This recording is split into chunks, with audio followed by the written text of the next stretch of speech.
In the scorching summer of 1883, a dying child changed everything.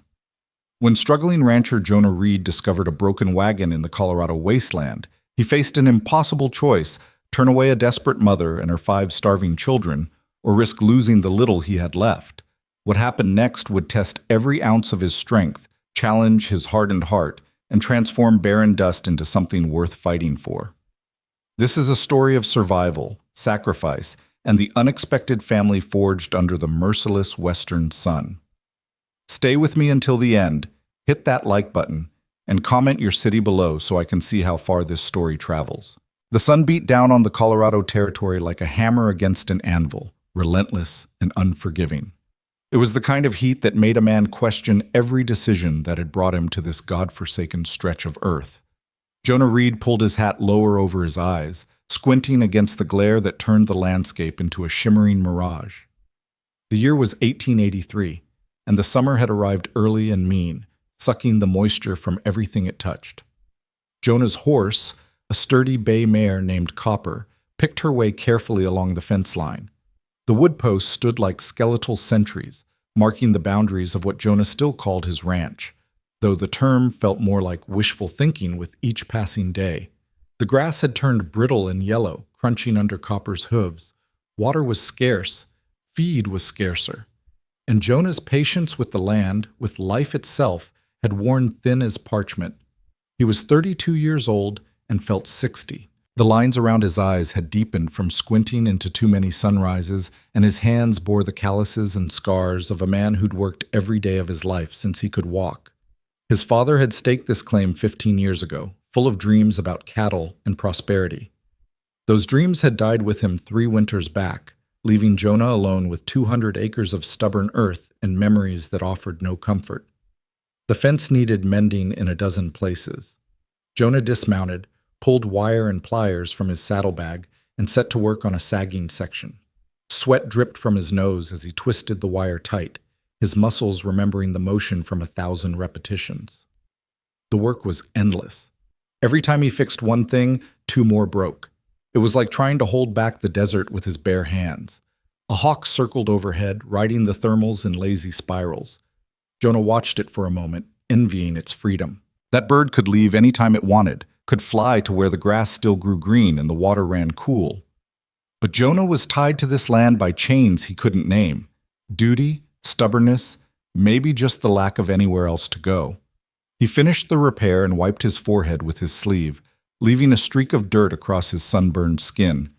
Copper stamped her feet, anxious to move on. Jonah was about to remount when he noticed something odd in the distance, near the ravine that cut through the eastern section of his property. At first he thought it was another trick of the heat, a dark shape that wavered and dissolved in the rising air. But as he stared, it remained solid. Something was down there, where nothing should be. The ravine was bone dry this time of year, just cracked earth and scattered rocks. Nobody traveled that way. There was no reason to. Curiosity pulled at him, though he tried to ignore it. He had work to do, and the day was already half gone.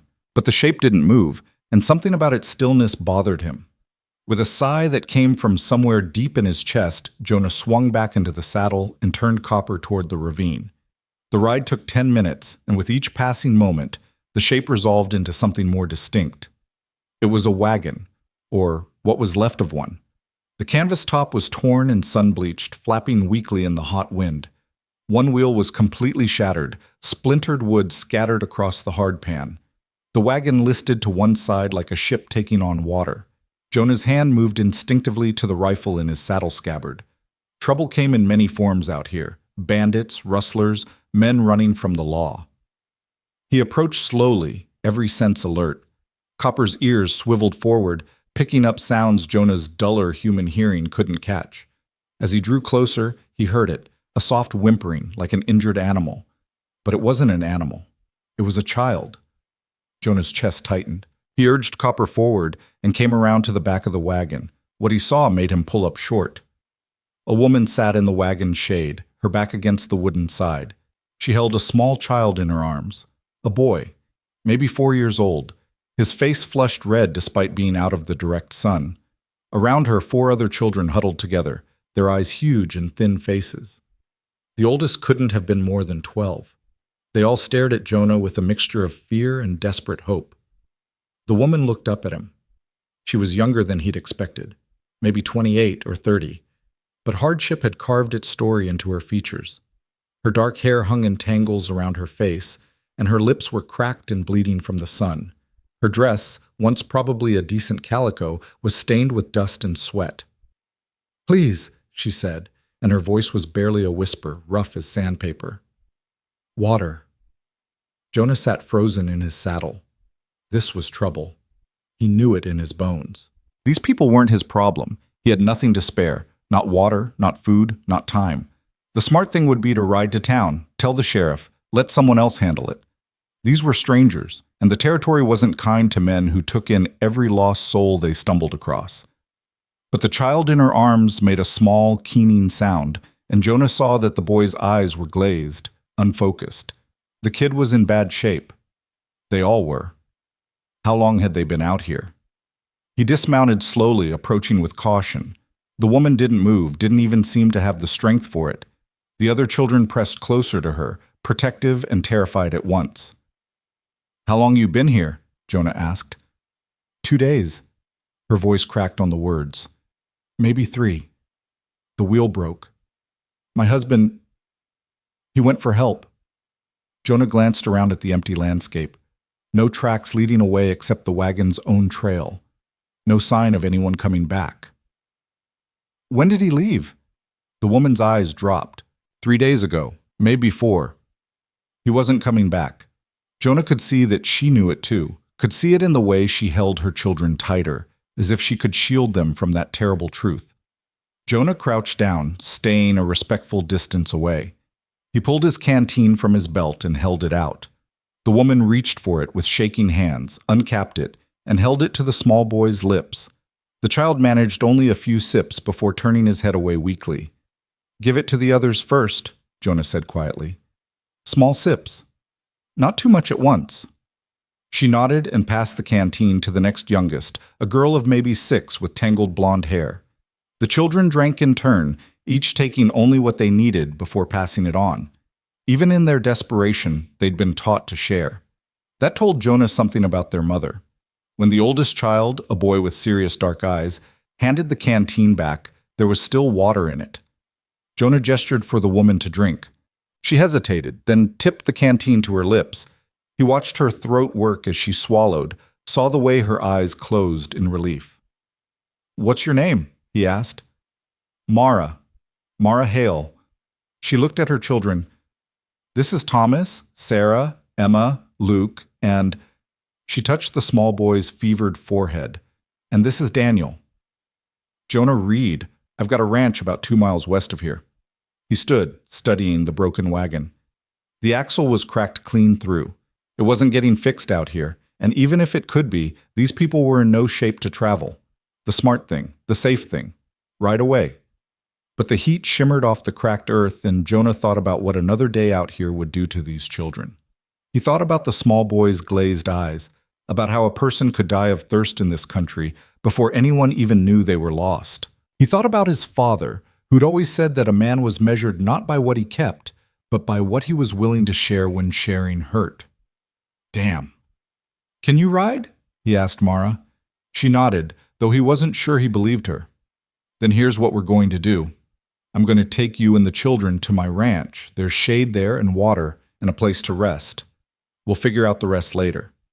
Relief flooded Mara's face, so intense it was almost painful to see. "Thank you," she whispered. "Thank you so much. We'll work.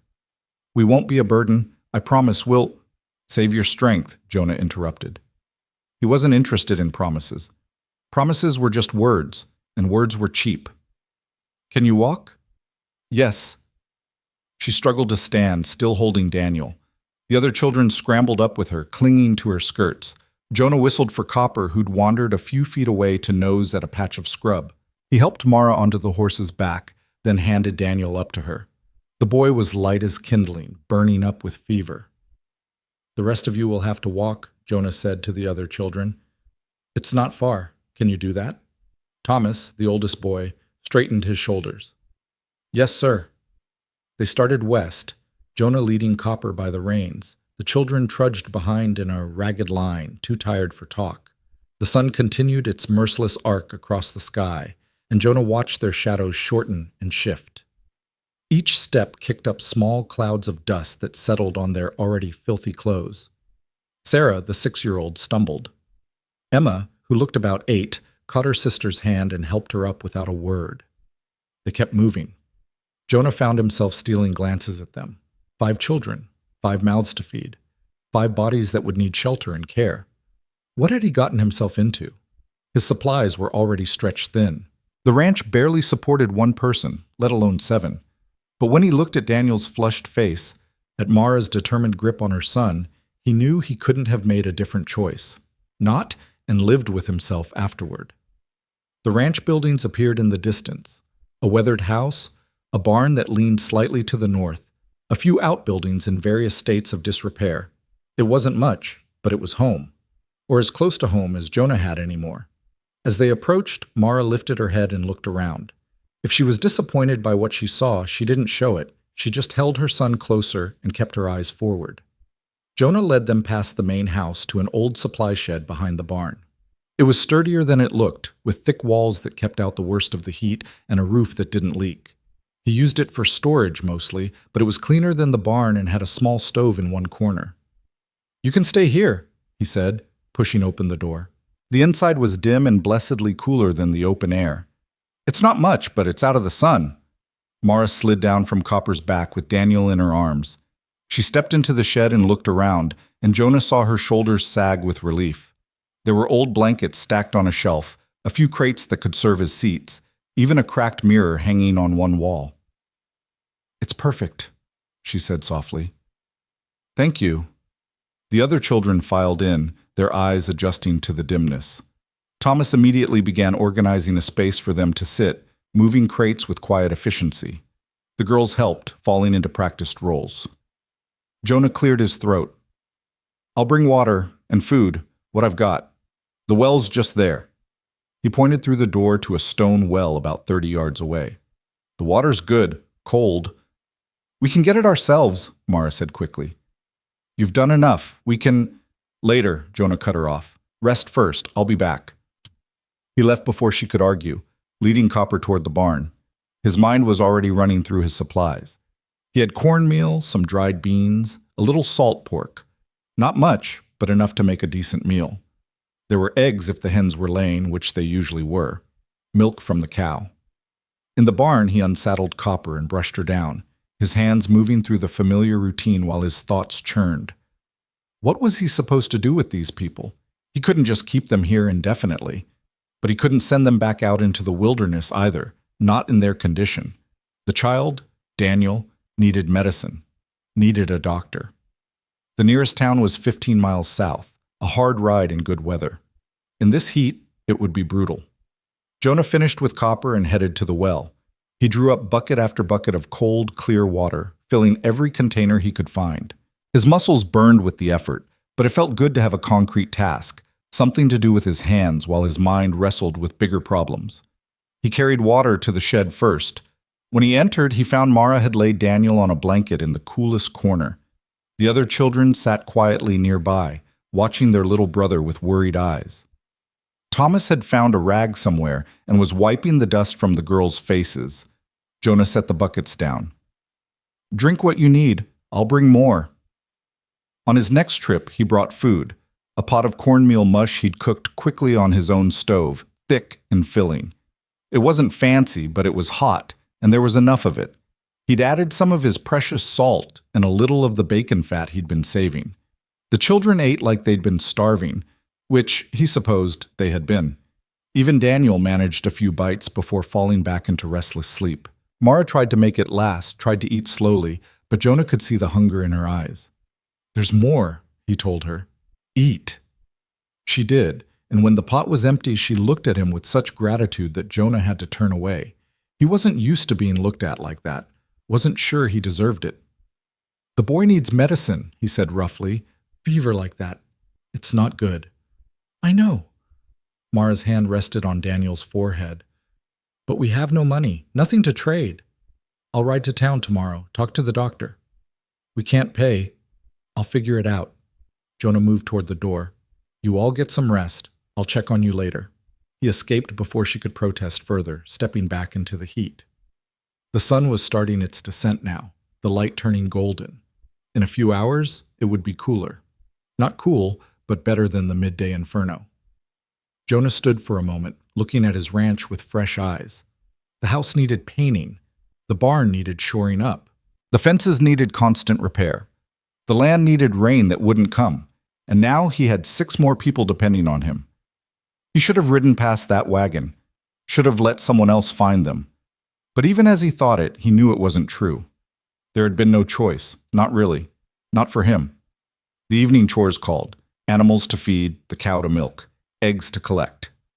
Jonah threw himself into the work, grateful for the distraction. As the sun touched the horizon, painting the sky in shades of orange and red, he found himself thinking about his father again. Sometimes a man's got to do what's right, not what's easy, the old man used to say. Yeah, Pa, Jonah muttered to the empty air. But you never said what to do when right and impossible are the same damn thing. The sky didn't answer. It just kept burning, beautiful and indifferent, as the day bled into night. Inside the shed, Mara held Daniel close and listened to the sounds of her other children finally breathing easy in sleep. They'd been so brave, so strong. Thomas had kept the girls going when she'd been ready to give up. Sarah and Emma had shared everything without complaint. And Luke, only 7, had walked those 2 miles without a single whimper. She looked around the shed in the fading light. It was just a storage building, rough and spare, but it had walls and a roof. It had shade and water nearby. After days in the open, burning under that terrible sun, it felt like a palace. And the man, Jonah Reed. Mara didn't know what to make of him. He was gruff, almost harsh in his manner, but his actions spoke differently. He'd shared his food when she could see he had little. He'd given them shelter when he clearly lived alone and probably preferred it that way. He'd promised to ride for medicine for a child who wasn't his. Mara had learned long ago that a person's words meant less than their deeds. And Jonah Reed's deeds, so far, had been those of a good man. Daniel stirred in her arms, whimpering softly.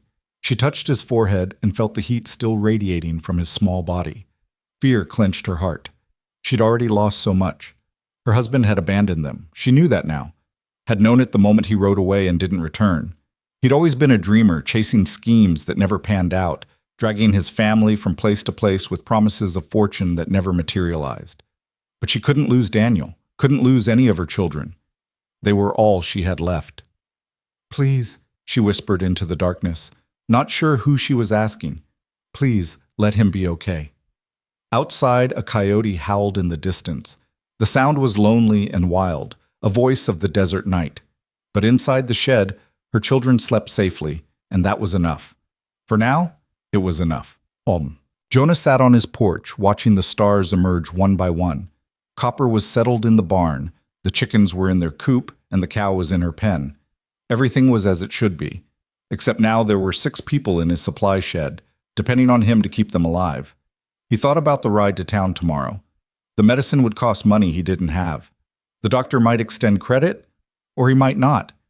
Jonah's reputation was solid enough, but solid reputations didn't pay bills. He'd have to sell something, maybe one of the heifers he'd been hoping to breed.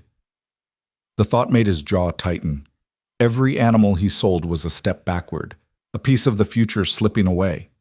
But then he thought about Daniel's glazed eyes, about the way Mara held her son like he was the most precious thing in the world. Some things were worth more than future plans. Jonah stood and walked to the edge of his porch, looking toward the shed. A faint light showed through the gaps in the door. Mara must have found the old lantern he kept in there. He could picture her inside, watching over her children, probably still scared, still uncertain of what tomorrow would bring. He knew the feeling. The night air was finally starting to cool. A breeze picked up, carrying the scent of dust and sage. Jonah breathed it in, this smell of the land he'd struggled with for so long. It was harsh country, unforgiving and hard. It took everything you had and asked for more. But it was also honest. The land didn't lie to you. It didn't make promises it couldn't keep. If you worked hard enough, if you were stubborn enough, if you refused to quit even when every sane voice said to give up, sometimes it gave back. Tomorrow would bring its own troubles. The ride to town, the medicine, the questions about what came next. But tonight, 6 people were safe who hadn't been safe before.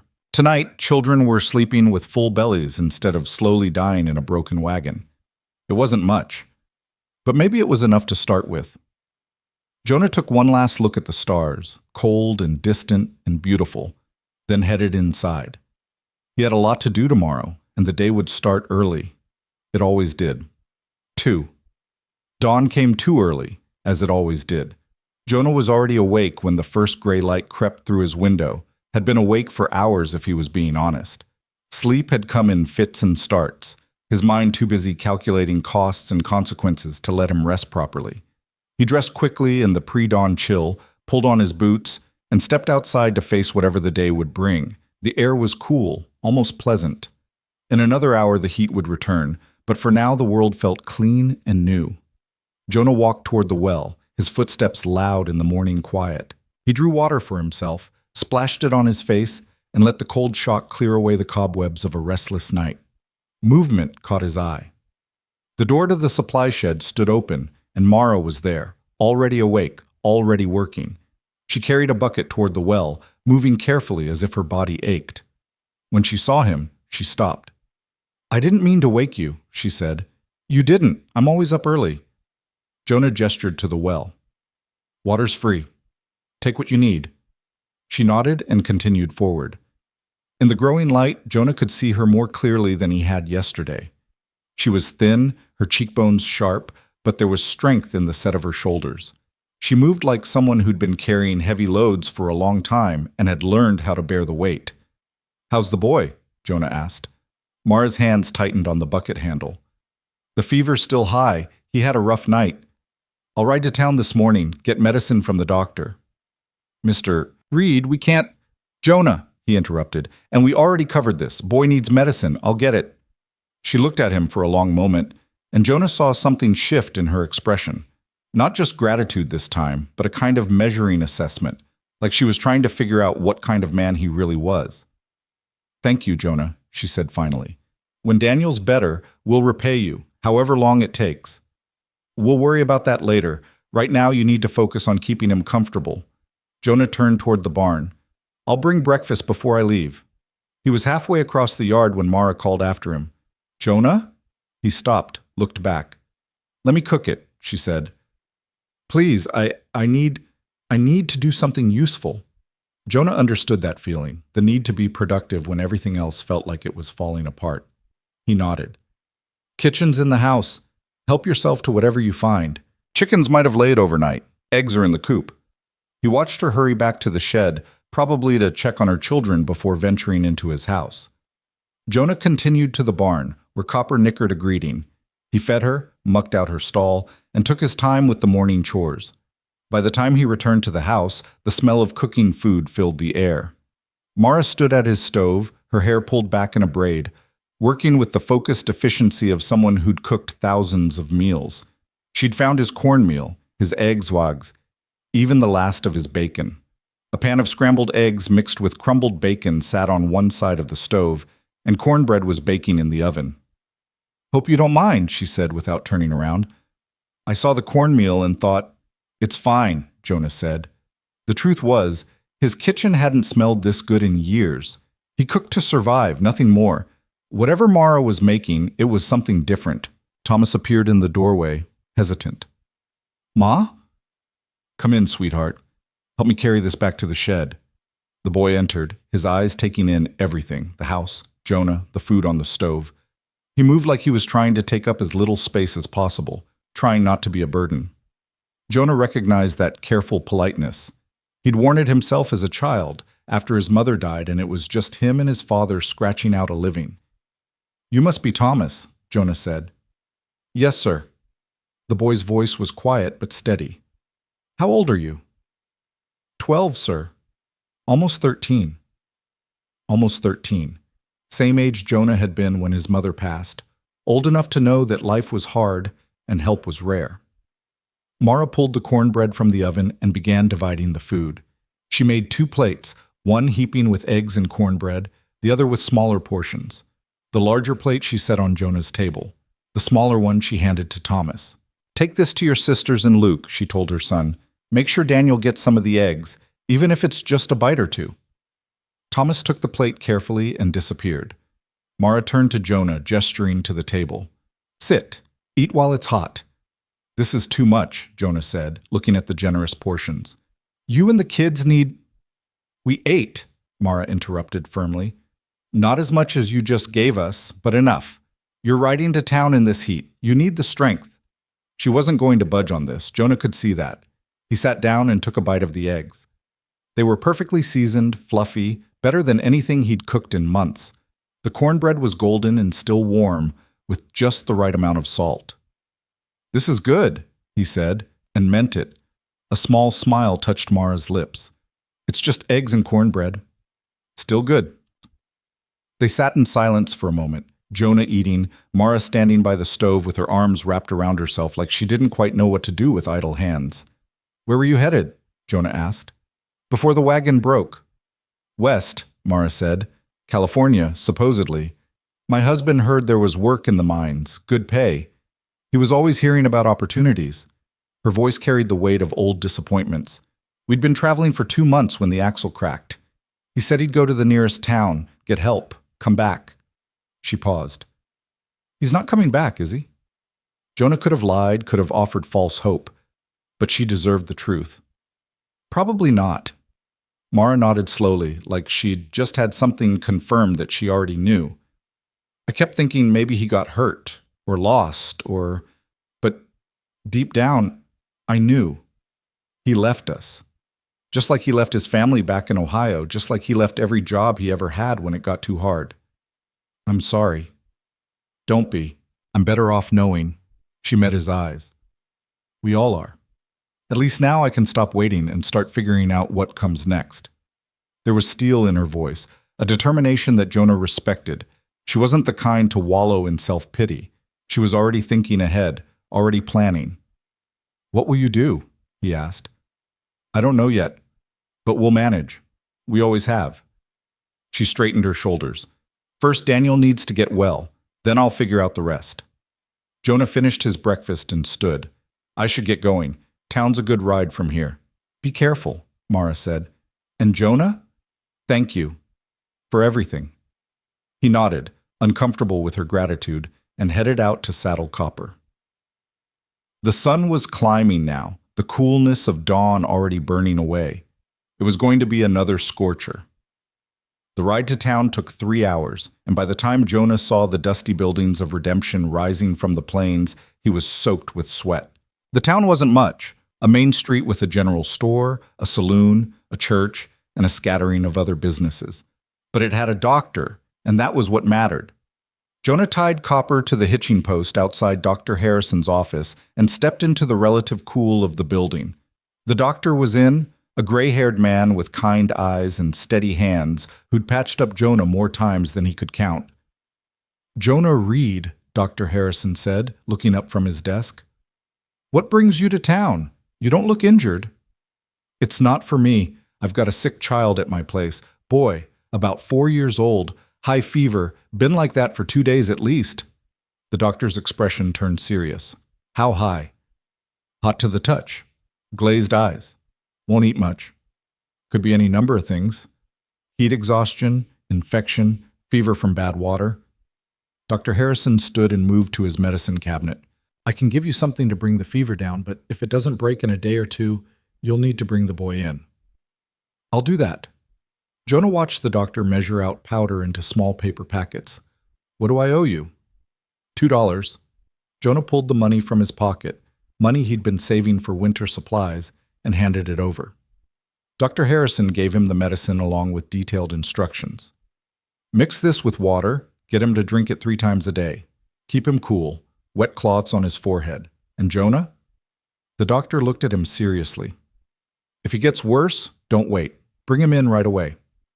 "I will." "Thanks, Doc." Jonah stepped back into the heat and untied Copper. He was about to mount when a voice called out behind him. "Reed!" Jonah turned to see Caleb Morton riding toward him. Morton owned the neighboring ranch, a bigger spread with more cattle and more water. He was a hard man, the kind who measured everything in terms of profit and loss. "Morton," Jonah said evenly. Morton pulled his horse to a stop. He was a big man, thick through the shoulders, with a face weathered by years of sun and wind. "Heard you took in some travelers. Woman with a bunch of kids." Word traveled fast in small communities. Jonah kept his expression neutral. "That's right." "That's a mistake, Reed. You can barely feed yourself." "How you planning to feed 6 more mouths?" "That's my concern, not yours." "It becomes my concern when you start asking for credit around town because you're supporting vagrants." Morton leaned forward in his saddle. "You know what happens when you take in strays? They settle in. They get comfortable. Next thing you know, they think they own the place. They're not strays. They're people who needed help. People you don't know. People who'll bleed you dry and move on the first chance they get." Morton's voice hardened. "Listen to me, Reed. You're too soft-hearted for this country. This land doesn't reward kindness. It rewards strength. You let those people stay, and you'll lose everything your father built." Jonah felt his temper rising but kept it in check. "My father taught me that a man helps those who need helping. I'm doing what he would have done." "Your father died broken, working himself to death on land that gave nothing back. That the legacy you want?" Morton shook his head. "Send them on their way, Reed, before you regret it." "I appreciate your concern," Jonah said, his voice cold, "but I'll handle my own affairs." He mounted Copper and rode away before Morton could say anything else. But the man's words followed him, nagging at the edges of his mind. Morton was right about one thing. Jonah was barely making it as it was. Taking on 6 more people was either the act of a good man or a fool, and he wasn't entirely sure which. The ride back seemed longer than the ride out. The sun beat down without mercy, and Jonah's thoughts churned like storm clouds. What was he doing? He had no plan, no way to feed these people long term, no idea what would happen when winter came. But then he thought about Daniel's fever, about Mara's determination, about Thomas's careful politeness, and the way those children had shared the water without fighting over it. They deserved a chance. Everyone deserved a chance. When he finally reached his ranch, the sun was past its zenith. He rode up to find something unexpected. The yard had been transformed. Someone had swept the porch, organized the scattered tools that had been lying around, even repaired a broken step he'd been meaning to fix for months. Thomas was in the barn, mucking out stalls. Sarah and Emma were feeding the chickens, their high voices calling to the birds. Luke was carrying water from the well, his small bucket only half full, but his face set with concentration. And Mara was in the garden, or what had once been a garden, before Jonah had given up on it. She was on her knees in the dirt, pulling weeds from around the withered vegetables he'd planted in spring and then forgotten. Her hands moved quickly, efficiently, piling the dead weeds to one side. Jonah dismounted and walked over to her. She looked up, shading her eyes against the sun. "You found the medicine?" she asked. "Right here." He patted his pocket. "How's Daniel?" "The same, maybe a little worse." Worry creased her forehead. "I've been keeping him cool, giving him water, but let's get this medicine in him." Jonah helped her to her feet. "And Mara, you didn't need to do all this." She looked around at the cleaned yard, the organized tools. "Yes, I did. You gave us shelter and food. The least we can do is help with the work." "That wasn't the deal." "There was no deal," Mara said firmly. "But if we're going to stay here, even for a little while, we'll earn our keep. I won't have my children learning to take without giving back." The steel was back in her voice, and Jonah recognized that he wasn't going to win this argument. Maybe he didn't want to. Having help around the place, even from children, made a difference he hadn't expected. They went to the shed where Daniel lay on his blanket, his small face flushed and damp. Mara sat beside him and carefully measured out the medicine according to Dr. Harrison's instructions, mixing it with water. She held the cup to Daniel's lips. "Come on, sweetheart," she murmured. "Just a few sips. It'll help you feel better." The boy managed to swallow some of the mixture before turning his head away. Mara tried again, patient and persistent, until he'd taken enough. Then she laid him back down and placed a cool, wet cloth on his forehead. "Now we wait," she said quietly. Jonah stood in the doorway, feeling useless. This was a mother's work, a kind of caring he didn't know how to do. "I'll let you tend to him," I've got chores. But when he stepped outside, Thomas was already there, having finished with the barn. Sir, is there something else I can help with? Jonah looked at the boy's earnest face. You don't have to call me sir. Jonah's fine. Yes, sir. I mean Jonah. Thomas shifted his weight. What needs doing? The fence needs mending on the south pasture, but that's heavy work. I can do heavy work, Thomas said quickly. I'm strong. He wasn't. Not yet.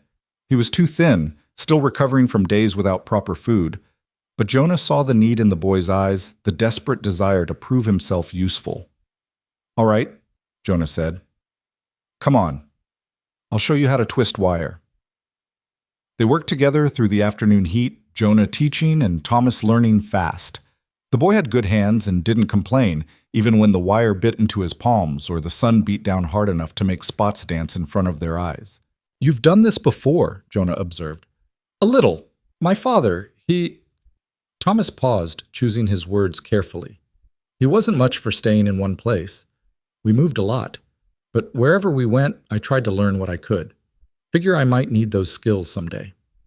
Smart thinking. They worked in silence for a while, the rhythmic twist of wire and pound of hammer becoming almost meditative. Finally, Thomas spoke again. Jonah, are you going to make us leave? The question was quiet, almost afraid. Jonah stopped working and looked at the boy. What makes you ask that? I heard you talking to that man in town. I was in the barn, but the door was open. He said we'd bleed you dry, that we'd take everything. Thomas met Jonah's eyes. We won't, I promise. Ma and me will work hard, the girls too. We won't be a burden. Thomas, Jonah said carefully, you're not a burden, and I'm not making you leave. Not until Daniel's well and you're all strong enough to travel. After that, he paused, realizing he hadn't thought that far ahead. After that, we'll figure it out. Relief flooded the boy's face. Thank you. We'll make it right, I promise. Stop promising and get back to work, Jonah said, but there was no harshness in his voice. They finished the fence as the sun began its descent. On the way back to the house, they found Sarah and Emma had collected eggs, and Luke had managed to carry enough water to fill the trough. The children moved with purpose, each finding tasks without being told. That evening, Mar cooked again, beans and cornbread. Simple food, but well made. They ate outside in the cooling air, Jonah and the 5 older members of the family, while Mara stayed in the shed with Daniel. Is your brother going to be okay? Jonah asked Sarah. The little girl looked up at him with solemn eyes. Ma says the medicine will help. She's always right about things like that. I'm sure she is, Jonah said, though he wasn't sure at all. Fevers could break, or they could get worse. Children could recover, or they could fade away. He'd seen both happen. After dinner, the children helped clean up without being asked. They moved like a small, efficient unit, each knowing their role. Emma washed the dishes in a basin. Sarah dried them. Luke put them away, standing on a crate to reach the shelves. Thomas swept the porch. Jonah watched them work and thought about Morton's words. These weren't people looking for a handout. They were survivors, doing whatever it took to keep going. There was dignity in that. As darkness fell, the children returned to the shed. Jonah sat on his porch, listening to the night sounds. Crickets, the distant howl of coyotes, the soft murmur of Mara's voice reading to her children from a worn book she'd salvaged from the wagon. The next morning brought more of the same. The Hale family rose with the sun and scattered to work.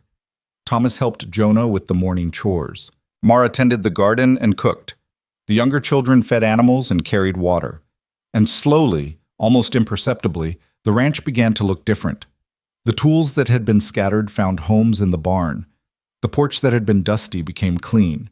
The garden that had been overrun with weeds showed patches of dark earth and struggling plants that might yet survive. Daniel's fever held steady for 2 days, neither better nor worse. Mara gave him the medicine faithfully, kept him cool, held him when he cried out in fevered dreams. Jonah could see the toll it was taking on her, the dark circles under her eyes, the tightness around her mouth, but she never complained. On the 3rd day, the fever broke. Jonah was in the barn when Mara came running, her face alight with relief and joy. It broke, she said, breathless. The fever broke. He's sleeping now, really sleeping, not that restless tossing. And he's cooler, much cooler. But that's good news, Jonah said, feeling his own tension ease. He hadn't realized how much he'd been worrying until the worry lifted. It's the medicine. What you brought. Mara's eyes filled with tears. You saved his life, Jonah. You saved my boy. The doctor saved him. I just rode to town. You did more than that. Mara wiped her eyes impatiently. You took us in when you had no reason to. You shared what little you had. She trailed off, shaking her head. Why? Why did you help us? Jonah thought about that question. He could have given her a simple answer, because it was the right thing to do, because his father had taught him to help people in need. But standing there in the barn with dust motes dancing in the shafts of sunlight, he realized it was more complicated than that. I was alone out here, he said slowly. Had been for a long time. After my father died, I just kept going. Working, surviving, not really living.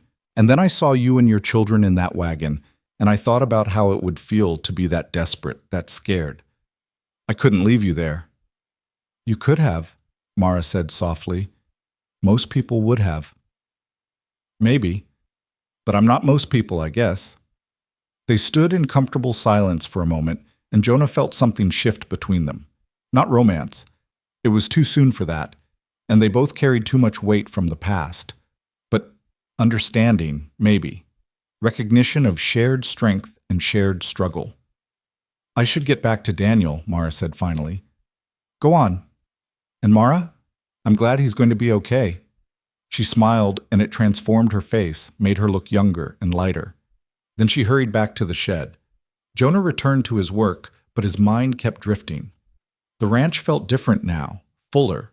It was still hard, still a daily battle against heat and drought and the slow entropy that tried to drag everything down. But it didn't feel quite so lonely. That afternoon, Caleb Morton rode up again. Jonah saw him coming and walked out to meet him, aware of Thomas watching from the barn and Mara pausing in the garden. Reed, Morton said, not dismounting. Morton, I see your guests are still here, making themselves comfortable. They're helping with the work, earning their keep. Morton looked around at the cleaned yard, the organized tools, the tended garden. His expression hardened. You're making a mistake. Those people will own you before you know it. You'll be working to support them instead of yourself. That's not how I see it. Then you're a fool. Morton leaned forward. I'm telling you this as a neighbor, Reed. Send them on their way, before they cost you everything. And I'm telling you as a neighbor, Morton, back off. What I do on my land is my business. For a moment, Morton's face darkened with anger. Then he pulled back, his expression going cold and distant. Have it your way. But when this falls apart, don't come looking for help from me. He wheeled his horse around and rode off, leaving a cloud of dust hanging in the air. Jonah watched him go, feeling the weight of the warning settle on his shoulders. Thomas appeared at his elbow. Is he going to make trouble? Maybe, Jonah admitted. Morton's not a man who likes being told no. We could leave, Thomas said quietly. If our being here is going to cause problems, you're not leaving, not yet. Jonah turned to look at the boy. And when you do leave, it'll be because you're ready to, not because someone like Morton pressured us. Thomas nodded, but worry remained in his eyes. That evening, Daniel sat up for the first time in days. He was weak and pale, but his eyes were clear and he managed to eat some broth Mara had made. The other children gathered around him, their relief palpable. Jonah stood in the doorway of the shed, watching the reunion. 5 children and their mother crowded into a space that was never meant to house people, making do with what they had. They should have looked miserable, but they didn't. They looked like a family. Later, after the children had settled down to sleep, Mara joined Jonah on the porch. The night air was cool and welcome after the day's heat. Daniel asked about you, she said. Asked who the man was who got him the medicine. What did you tell him? That you're a friend. I hope that's all right. It's fine, Jonah said, though the word friend felt strange. He'd been alone so long he'd almost forgotten what friendship felt like. They sat in silence, listening to the night. Finally, Mara spoke. That man who came today, the one who warned you about us, He's right, you know. Jonah looked at her. About what? About us being a burden. About this costing you. She wrapped her arms around herself. We eat your food, use your water, take up your time and space. You'd be better off without us. If I thought that, I would have said so. Would you? Mara turned to face him. Or are you too decent to admit you made a mistake? You're not a mistake, Jonah said firmly. And yeah, feeding 7 people is harder than feeding 1. But look around, Mara. This place is in better shape than it's been in months. The work's getting done. Things I'd let slide because I couldn't find the time or energy, they're getting fixed. That's not enough to. It's enough for now, Jonah interrupted. Look, I'm not going to lie to you. Winter's coming, and that's going to be hard. Money's tight. Food's limited. But we'll figure it out, one day at a time. Mara studied his face in the starlight.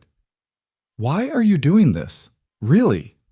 Jonah thought about the question seriously. Because I can, he said finally. Because I have this land, this house, this barn. I have walls and a roof and a well that gives good water. And you needed those things. It's that simple. Nothing's that simple. Maybe not. But I'm going to act like it is anyway. He stood. Get some rest, Mara. Tomorrow's another long day. She rose too, hesitating at the edge of the porch. Jonah? Thank you. For everything. And I meant what I said. We'll repay you, however long it takes. I know you will, Jonah said. And somehow, he believed it.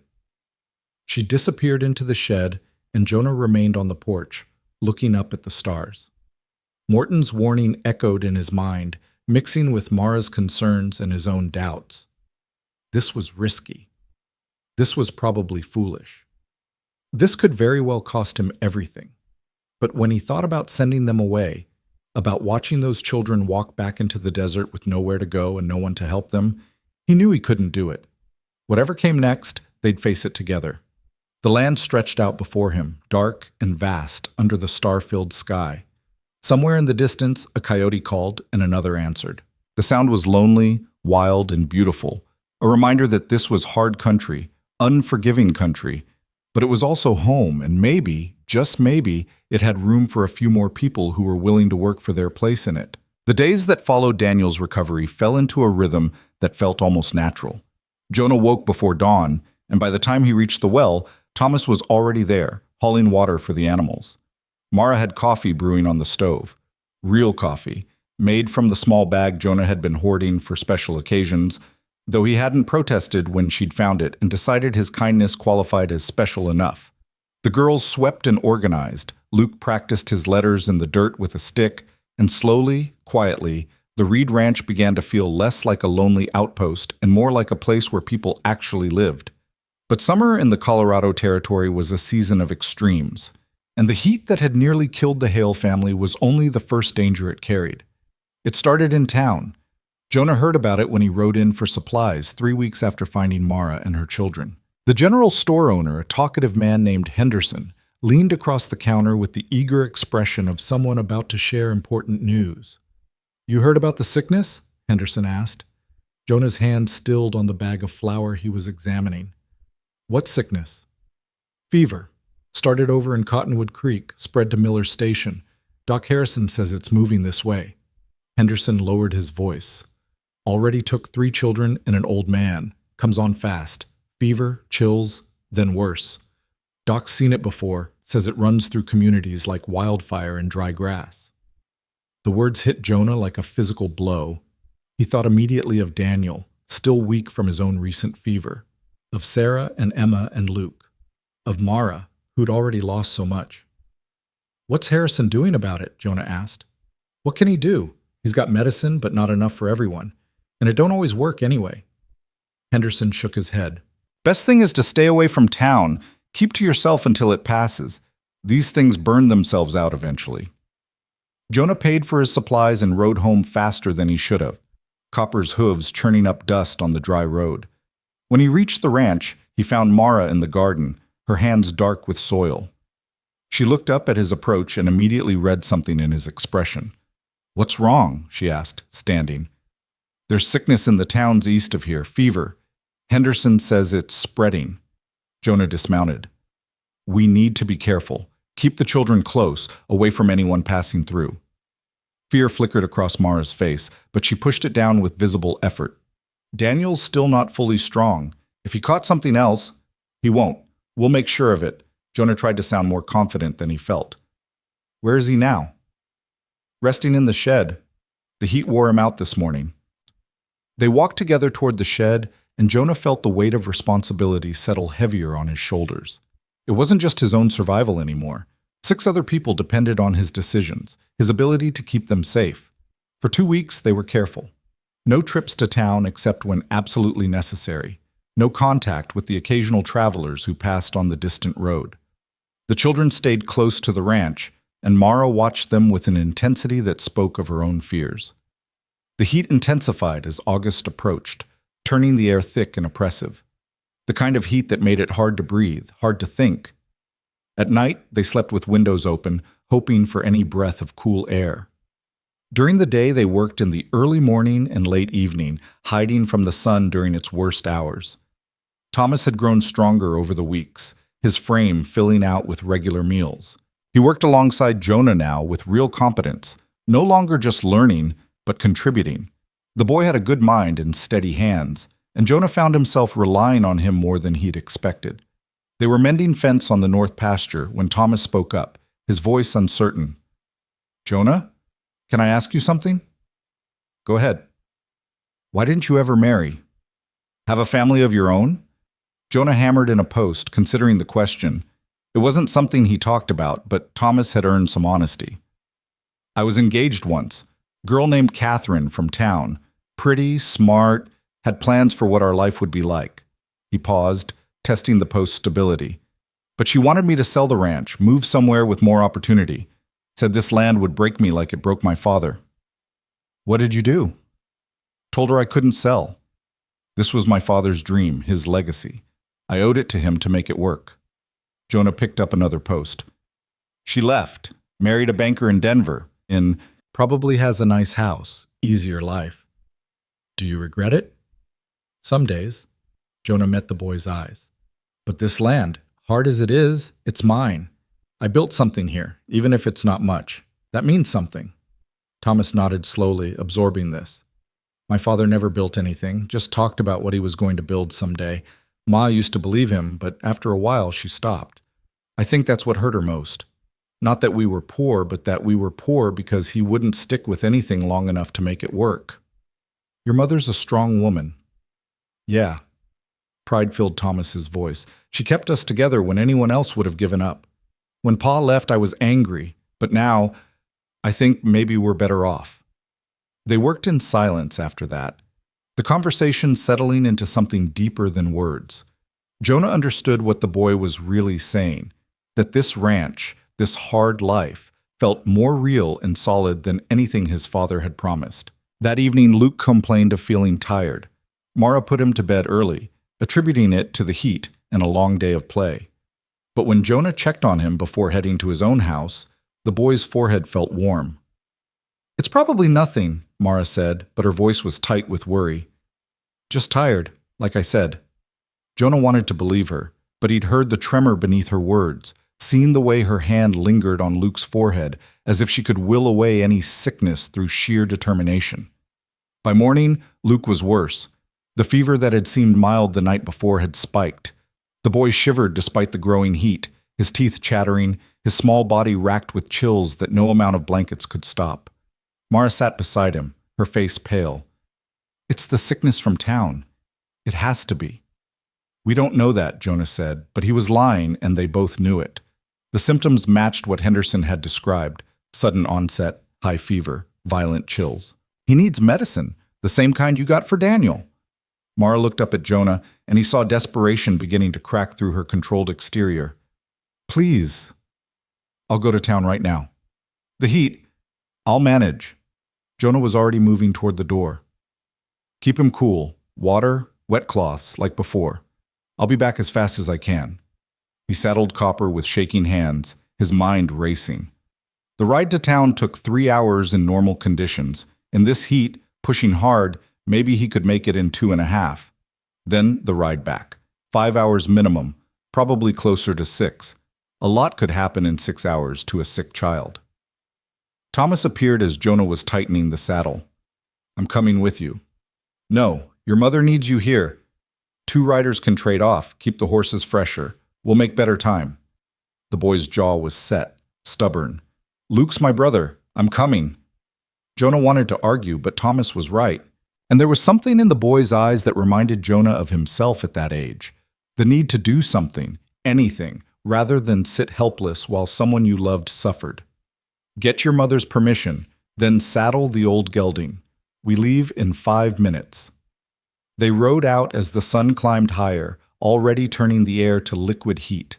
Copper was strong and steady, but the gelding was older, slower. Still, having 2 horses meant they could spell each other, and Thomas sat his mount with competence born of necessity. The landscape shimmered in the heat, turning familiar landmarks strange and dreamlike. Jonah had made this ride dozens of times, knew every rock and rise, but the oppressive temperature made it feel like traveling through hostile territory. Sweat soaked through his shirt within the first mile. His canteen, full when they started, was half empty before they'd covered a quarter of the distance. Drink, he told Thomas, passing the canteen. Small sips, but drink regular. The boy obeyed, then passed it back. They pushed on. Halfway to town, Copper stumbled. Just a slight misstep, but it sent alarm through Jonah. He pulled her up, dismounted, checked her legs and hooves. Nothing obviously wrong, but she was laboring, her breath coming hard. We need to slow down, Thomas said. We can't. Luke, won't be helped if we kill the horses getting there. Thomas's voice was steady, mature, beyond his years. We push them too hard in this heat. They'll go down. Then we're stuck. Jonah knew the boy was right, but the knowledge tasted like ash. Every minute mattered. Every minute Luke's fever burned was a minute closer to... He couldn't finish the thought. They slowed to a walk, letting the horses catch their breath. The sun beat down mercilessly. In the distance, heat devils danced across the plains, phantom water that promised relief but delivered nothing. Tell me about your father, Thomas said suddenly. Jonah glanced at him, surprised. Why? Because we need to think about something other than how hot it is and how far we still have to go. The boy's face was red, sweat-streaked. Please. So Jonah talked about his father, about the early days of the ranch, about the dreams they'd had and the reality that had replaced them, about hard winters and dry summers, about cattle lost to disease and crops that failed, about the slow, grinding work of trying to make something out of nothing. And as he talked, the miles passed. Not quickly, but steadily. They reached town in just under 3 hours, both riders and horses exhausted but still functional. Dr. Harrison's office was closed. A sign on the door read, "Making house calls. Return uncertain." Jonah felt panic rise in his throat. He hammered on the door anyway, knowing it was futile but unable to stop himself. No answer. The street was eerily quiet, fewer people out than usual. Those who were out moved quickly, avoiding each other. The sickness, Thomas said quietly. It's here. Jonah tried the general store. Henderson was there, but his usual chattiness was gone, replaced by nervous efficiency. Doc's over at the Pritchard place, Henderson said. Whole family came down with it. Don't know when he'll be back. I need medicine. The fever medicine he gave me before. Henderson shook his head. Don't have any. Doc took the last of it with him. More's supposed to come in on next week's supply wagon, but... He spread his hands helplessly. There has to be something. There isn't. I'm sorry, Reed. Half the town's sick or caring for someone who is. Doc's doing what he can, but there's just not enough medicine to go around. Jonah stood frozen, his mind refusing to accept what he was hearing. He'd ridden 3 hours in killing heat, pushed Copper to her limits, brought Thomas away from his sick brother, and there was nothing. No medicine. No help. Where's the Pritchard place? He heard himself ask. 2 miles north of town. But Reed, the doc's busy. He can't... Jonah was already moving. Back outside, back to Copper, who stood with her head lowered, exhausted. Thomas followed without question. The Pritchard farm was easy to find. Several horses were tied outside, and when Jonah knocked, a harried-looking woman answered. We don't need any more visitors, she said tiredly. The sickness... I need to see Dr. Harrison. Please, I have a sick child at home. The woman's expression softened slightly. Everyone has a sick someone. Doc's with my husband and 2 of my children right now. You'll have to wait. She started to close the door, but Jonah put his hand against it. Not forcefully, but firmly. I'll wait, however long it takes. The woman studied him, then nodded and let the door swing open. In the parlor, don't touch anything. They waited in a small, stuffy room that smelled of sickness and fear. Thomas sat rigidly beside Jonah, his hands clenched in his lap. Through the walls came the sounds of coughing, of Dr. Harrison's calm voice giving instructions, of someone crying. An hour passed, then another. The heat in the closed room became stifling. Jonah's clothes stuck to his skin, and his head began to pound. Beside him, Thomas had gone pale and quiet. Drink some water, Jonah told him. The canteen's almost empty. Drink it anyway. Thomas took a small sip, then offered the canteen back. Jonah shook his head. You keep it. Finally, after what felt like days but was probably closer to 3 hours, Dr. Harrison emerged. He looked ancient, worn down to nothing by the weight of too much suffering and too little he could do about it. When he saw Jonah, recognition flickered in his tired eyes. Reed, what are you doing here? I need medicine. The boy at my place, one of the children I told you about, he's got the fever, the same kind that's going around. Dr. Harrison's shoulders sagged. I don't have any to spare. What I've got is being rationed for the worst cases, and even then, there's not enough. Please, Jonah said, and hated the desperation in his own voice. He's 7 years old. He's already weak from the heat. If this fever takes hold, I know. The doctor's voice was heavy. I know what happens. I've seen it happen to 6 people this week alone. But I can't help everyone, Reed. I have to make choices, and those choices are... He stopped, rubbed his face. I'm sorry. Jonah felt the world tilt. This couldn't be happening. He'd done everything right. He'd come to town, found the doctor, done what needed doing, but it wasn't enough. It was never enough. Thomas stood abruptly. His face was flushed, his breathing rapid. Sir, he said to the doctor, and his voice shook. Sir, please. Luke, he's just a little boy. He never hurt anybody. He's good and kind, and he tries so hard to help even when he's too small to do much. If you just give us some medicine, we'll pay you back. I'll work for you. I'll do anything. Just please. The boy's voice broke. He stood there, trembling, fighting tears with everything he had. And in that moment, Dr. Harrison's expression changed. The professional detachment cracked, and Jonah saw the man underneath, the one who'd become a doctor because he wanted to help people, not turn them away. Wait here, Dr. Harrison said quietly. He disappeared into the back of the house. Jonah put a hand on Thomas's shoulder, felt the boy shaking. You did good, he said softly. I begged, Thomas whispered.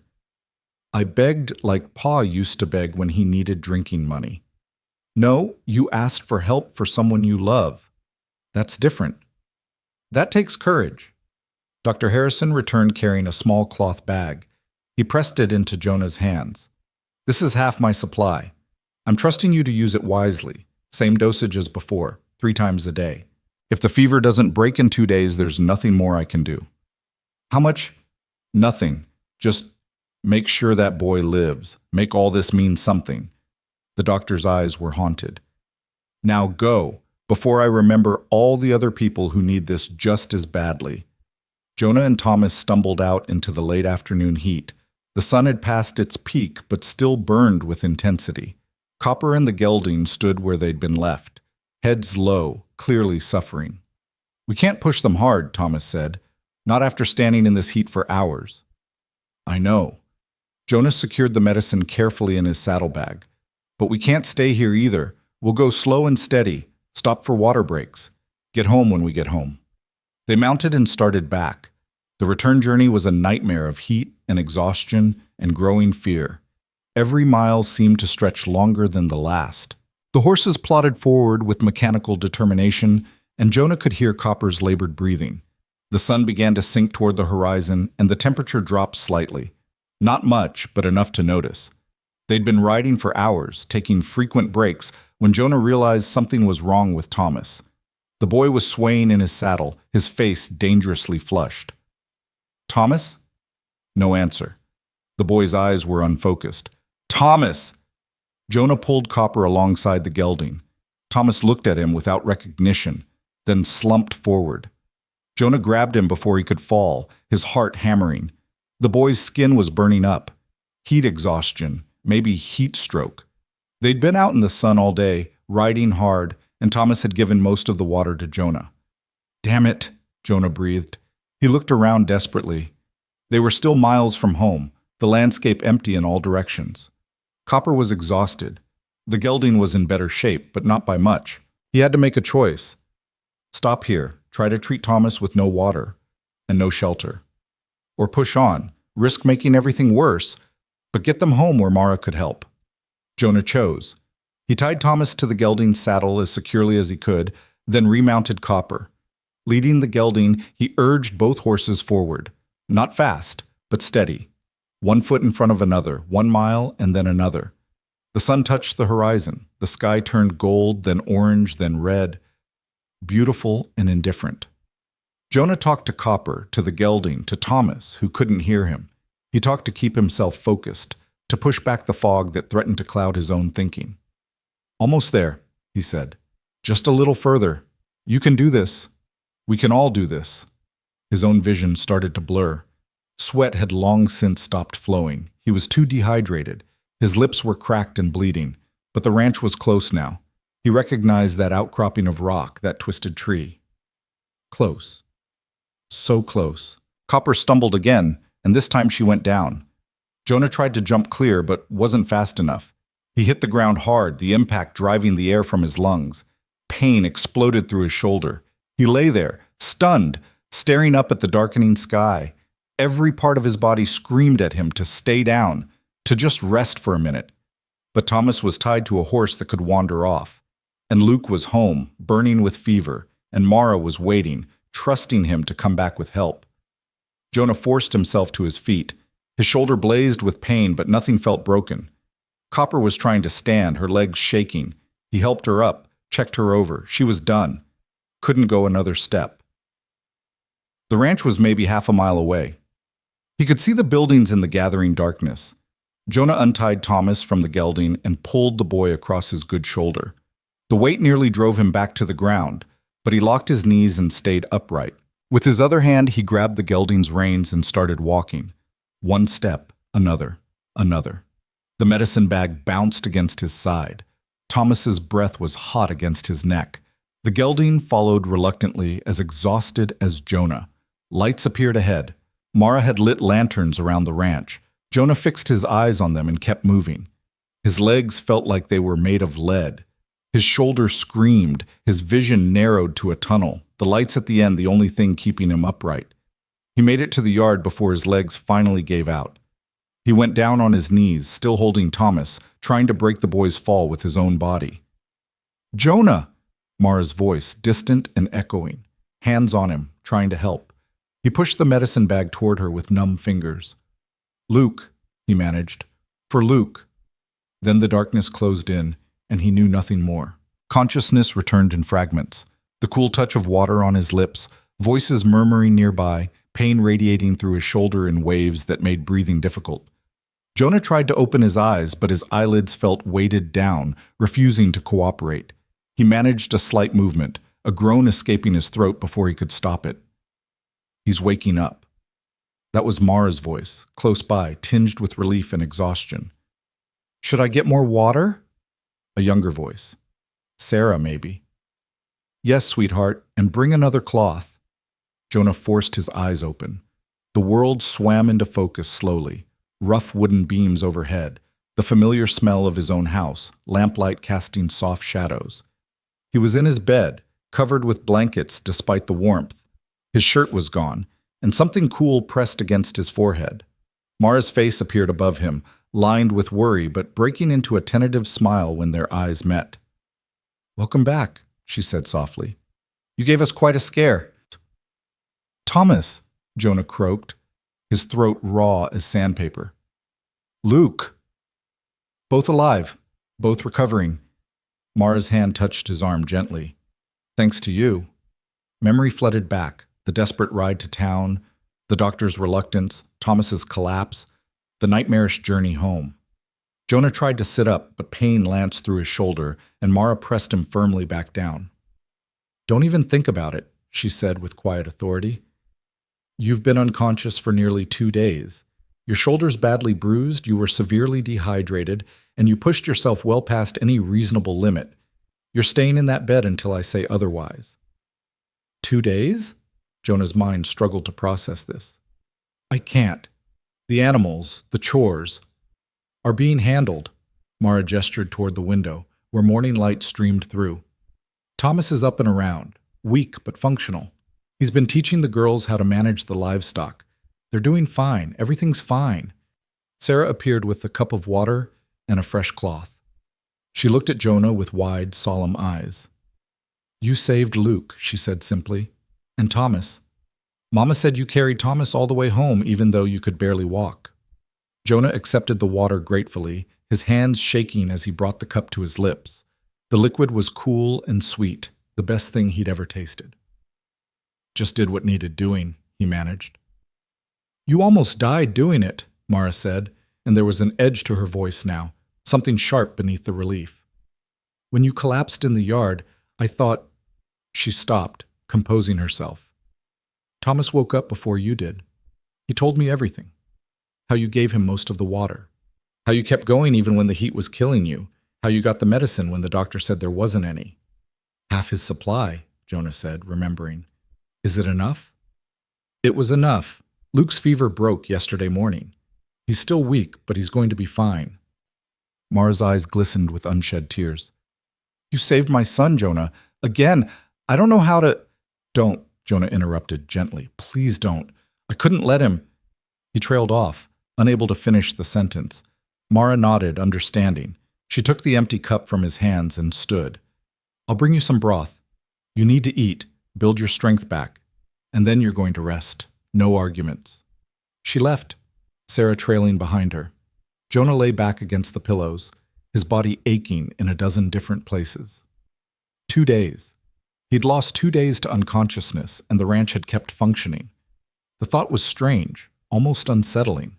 For so long, this place had depended entirely on him. If he didn't do the work, it didn't get done. But now... Thomas appeared in the doorway, looking thin and pale, but upright. Can I come in? He asked. Of course you can. The boy entered hesitantly, as if afraid Jonah might disappear if he moved too quickly. I wanted to say thank you, Thomas said, for saving me. Ma told me I collapsed, that you carried me home.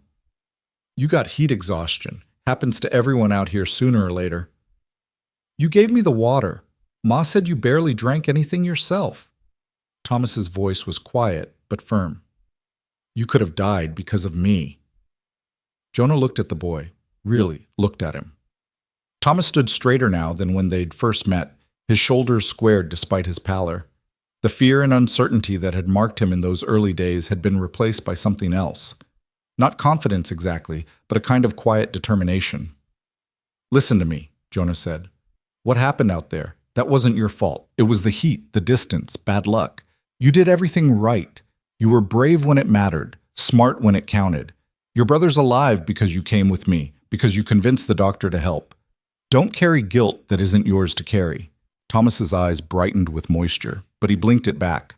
I'll work harder, he said, to pay you back for everything. I promise. You already work hard enough. Maybe too hard for a boy your age. Jonah shifted slightly, trying to find a position that didn't aggravate his shoulder. But I appreciate it, knowing the ranch was in good hands while I was indisposed. A small smile crossed Thomas's face. The girls are naturals with the chickens. Emma's already named everyone. And Luke, even sick as he was, kept asking if the cow had been milked. Said it wasn't fair to make her uncomfortable just because he was ill. He's a good kid. They all are. They are, Thomas agreed. He paused, then added, Jonah? That man who came by before, the one who warned you about us. He came back yesterday. Jonah felt tension coil in his gut. Morton, what did he want? He saw Ma in the garden and rode over. Asked where you were. When she told him you were sick, he said, Thomas hesitated.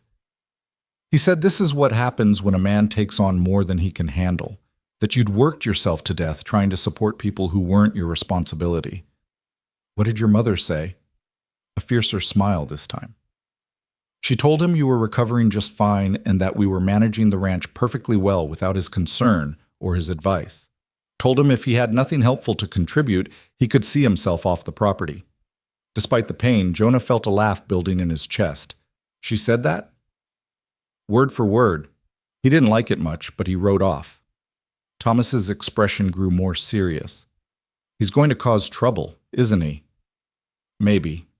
Morton's not used to people standing up to him, especially women. Jonah carefully pushed himself more upright, ignoring the protest from his shoulder. But that's my problem to deal with, not yours.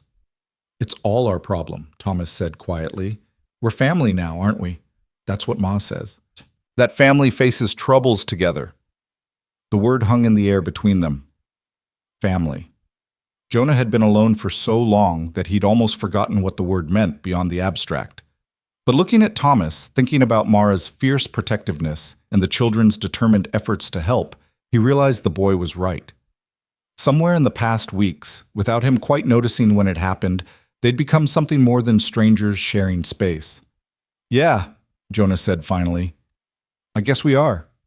Mara returned with broth and cornbread, shooing Thomas out so Jonah could eat in peace. The food was simple but perfectly seasoned, and Jonah found himself hungrier than he'd realized. As he ate, Mara busied herself straightening the room, though there was little that needed straightening.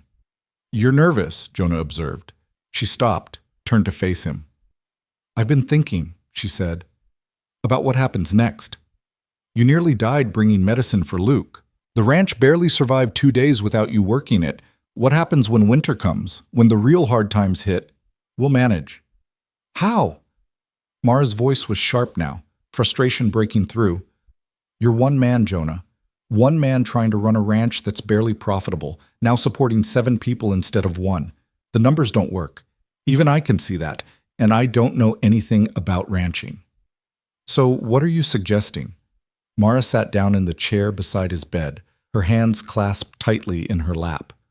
I'm suggesting we need a real plan, not just surviving day to day, but actually building something sustainable. She took a breath.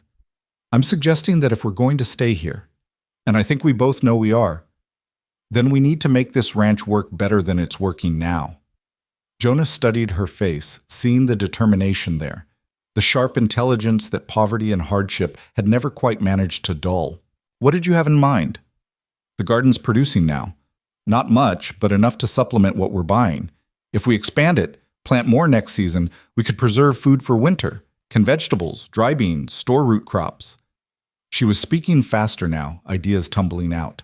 And the chickens, we've got 8 laying hens, that's not enough. We should get more, sell eggs in town for cash money. That takes capital we don't have.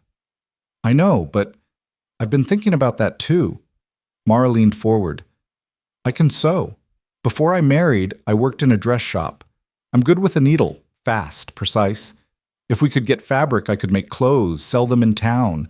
It wouldn't be much at first, but it would be something. Jonah considered this. It wasn't a bad idea, actually. The nearest dress shop was 15 miles away, and most ranch women made do with worn, practical clothing because nice things were hard to come by. Where would we get the fabric? I don't know yet. Maybe the general store would extend credit if I showed them samples of my work. Maybe we could trade something for it. Her jaw set stubbornly. I'll figure it out. The point is, I can contribute more than just cooking and cleaning. I can help make this place profitable. It's not your responsibility to... Yes, it is, Mara interrupted firmly.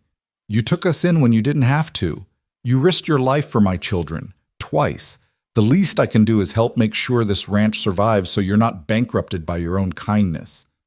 They looked at each other, and Jonah saw in her eyes a reflection of his own stubbornness, his own refusal to quit when things got hard. It occurred to him that they were more alike than he'd realized. 2 people who'd been knocked down by life and had simply refused to stay down. All right, he said, we'll try it your way. Expand the garden, get more chickens, see about the sewing. But Mara, I need you to understand something. This land is hard. It takes more than it gives most years. Even with all our efforts, we might still fail. Then we fail, Mara said simply. But at least we'll fail trying, not sitting around waiting for things to get better on their own. Over the next few days, Jonah recovered slowly. His shoulder remained painful but functional, and the exhaustion gradually lifted. Mara had been right. The ranch had survived without him. Thomas proved surprisingly capable, and even the younger children had stepped up, each finding ways to contribute. Daniel, now fully recovered from his fever, helped Luke feed the chickens every morning. The two youngest boys had developed a routine, working together with the easy companionship of siblings. Sarah and Emma had taken over laundry duties, hauling water and scrubbing clothes with a thoroughness that put Jonah's bachelor efforts to shame. And Mara had transformed the garden. What had been a neglected patch of struggling vegetables was now neat rows of healthy plants. Tomatoes, beans, squash, even some lettuce that somehow survived the heat. She worked in the early morning and late evening, coaxing life from the reluctant soil with the same determination she brought to everything else. Jonah was sitting on the porch, his shoulders still in a sling Mara had fashioned from an old shirt, when Caleb Morton rode up for the third time. The man's face was set in hard lines, and he didn't bother with pleasantries. "Reed, we need to talk." "Then talk." Morton dismounted, tied his horse, and stomped up onto the porch. "This has gone on long enough. That woman and her children have been here for over a month now. They're not guests anymore. They're squatters. They're helping run the ranch. They're bleeding you dry." Morton's voice rose. "I've seen this before, Reed. People take advantage of soft-hearted fools, make themselves indispensable, and the next thing you know, they're claiming rights to your property. That's not what's happening here, isn't it?" Morton leaned in close. "You nearly died running errands for them. Your ranch is being run by children and a woman. You're letting them make decisions about your land, your resources. How long before she's got you convinced you need to marry her for propriety's sake? How long before she's got legal claim to half of everything your father built?" Anger surged through Jonah, hot and immediate. He stood, ignoring the protest from his shoulder. "You're out of line, Morton." "I'm being honest. Someone needs to be." Morton straightened. "I came here as a neighbor to warn you, but I can see you're too far gone to listen. So let me be clear about something else. When this falls apart, and it will, don't expect any help from me. You made your choice.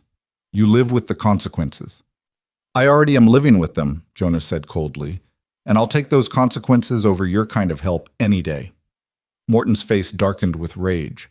For a moment, Jonah thought the man might actually take a swing at him, but Morton controlled himself, stepped back, and headed toward his horse. "You're a fool, Reed," he said, mounting up, "and you'll regret this." He rode off, leaving Jonah standing on the porch, fists clenched. The confrontation had shaken something loose in him, anger at Morton's presumption, certainly, but also a deeper realization. The man was right about one thing.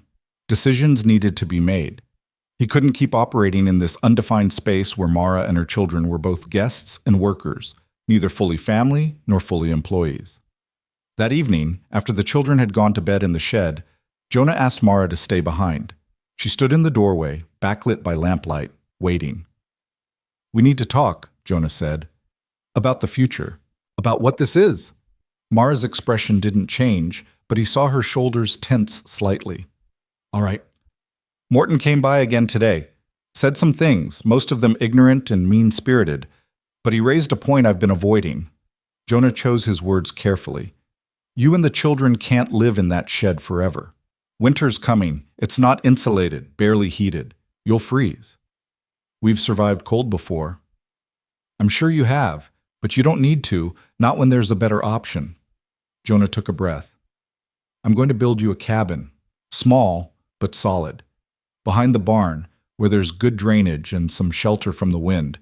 It won't be fancy, but it'll be warm and dry, and yours." Mara stared at him. "Jonah, we can't ask you to—" "You're not asking. I'm offering." He held up a hand before she could protest further. "This isn't charity, Mara. This is practical. You're contributing to this ranch in real ways. You deserve proper housing. And besides, I've been thinking about what you said, about making this place sustainable. If we're going to do that, We need to think long term, and long term means proper shelter for everyone. A cabin, Mara said slowly, as if testing the word. Our own cabin. It'll take time to build. I'll need help, and I'm still recovering. But we can start with the foundation, get the frame up before the cold sets in. Even if we don't finish everything before winter, we can at least have the basic structure done. Mara moved closer, and in the lamplight Jonah could see tears tracking down her face. Not sad tears, but something else. Relief, gratitude, hope. Why are you doing this? She asked softly. Really? Not the practical reasons, the real reason. Jonah thought about that question, about all the reasons he could give. Because it was right, because his father would have done the same, because the ranch worked better with help. All true, but not quite complete. Because I'm tired of being alone, he said finally. Because for the first time in years, this place feels like more than just land and work. It feels like a home. And you and your children, you're a part of that. He met her eyes. I'm not asking for anything more than what we have right now. You do your work, I do mine. But I want you to have something solid, something that's yours. A place to build from. Mara nodded, unable to speak. She reached out and squeezed his hand briefly, then turned and hurried back to the shed.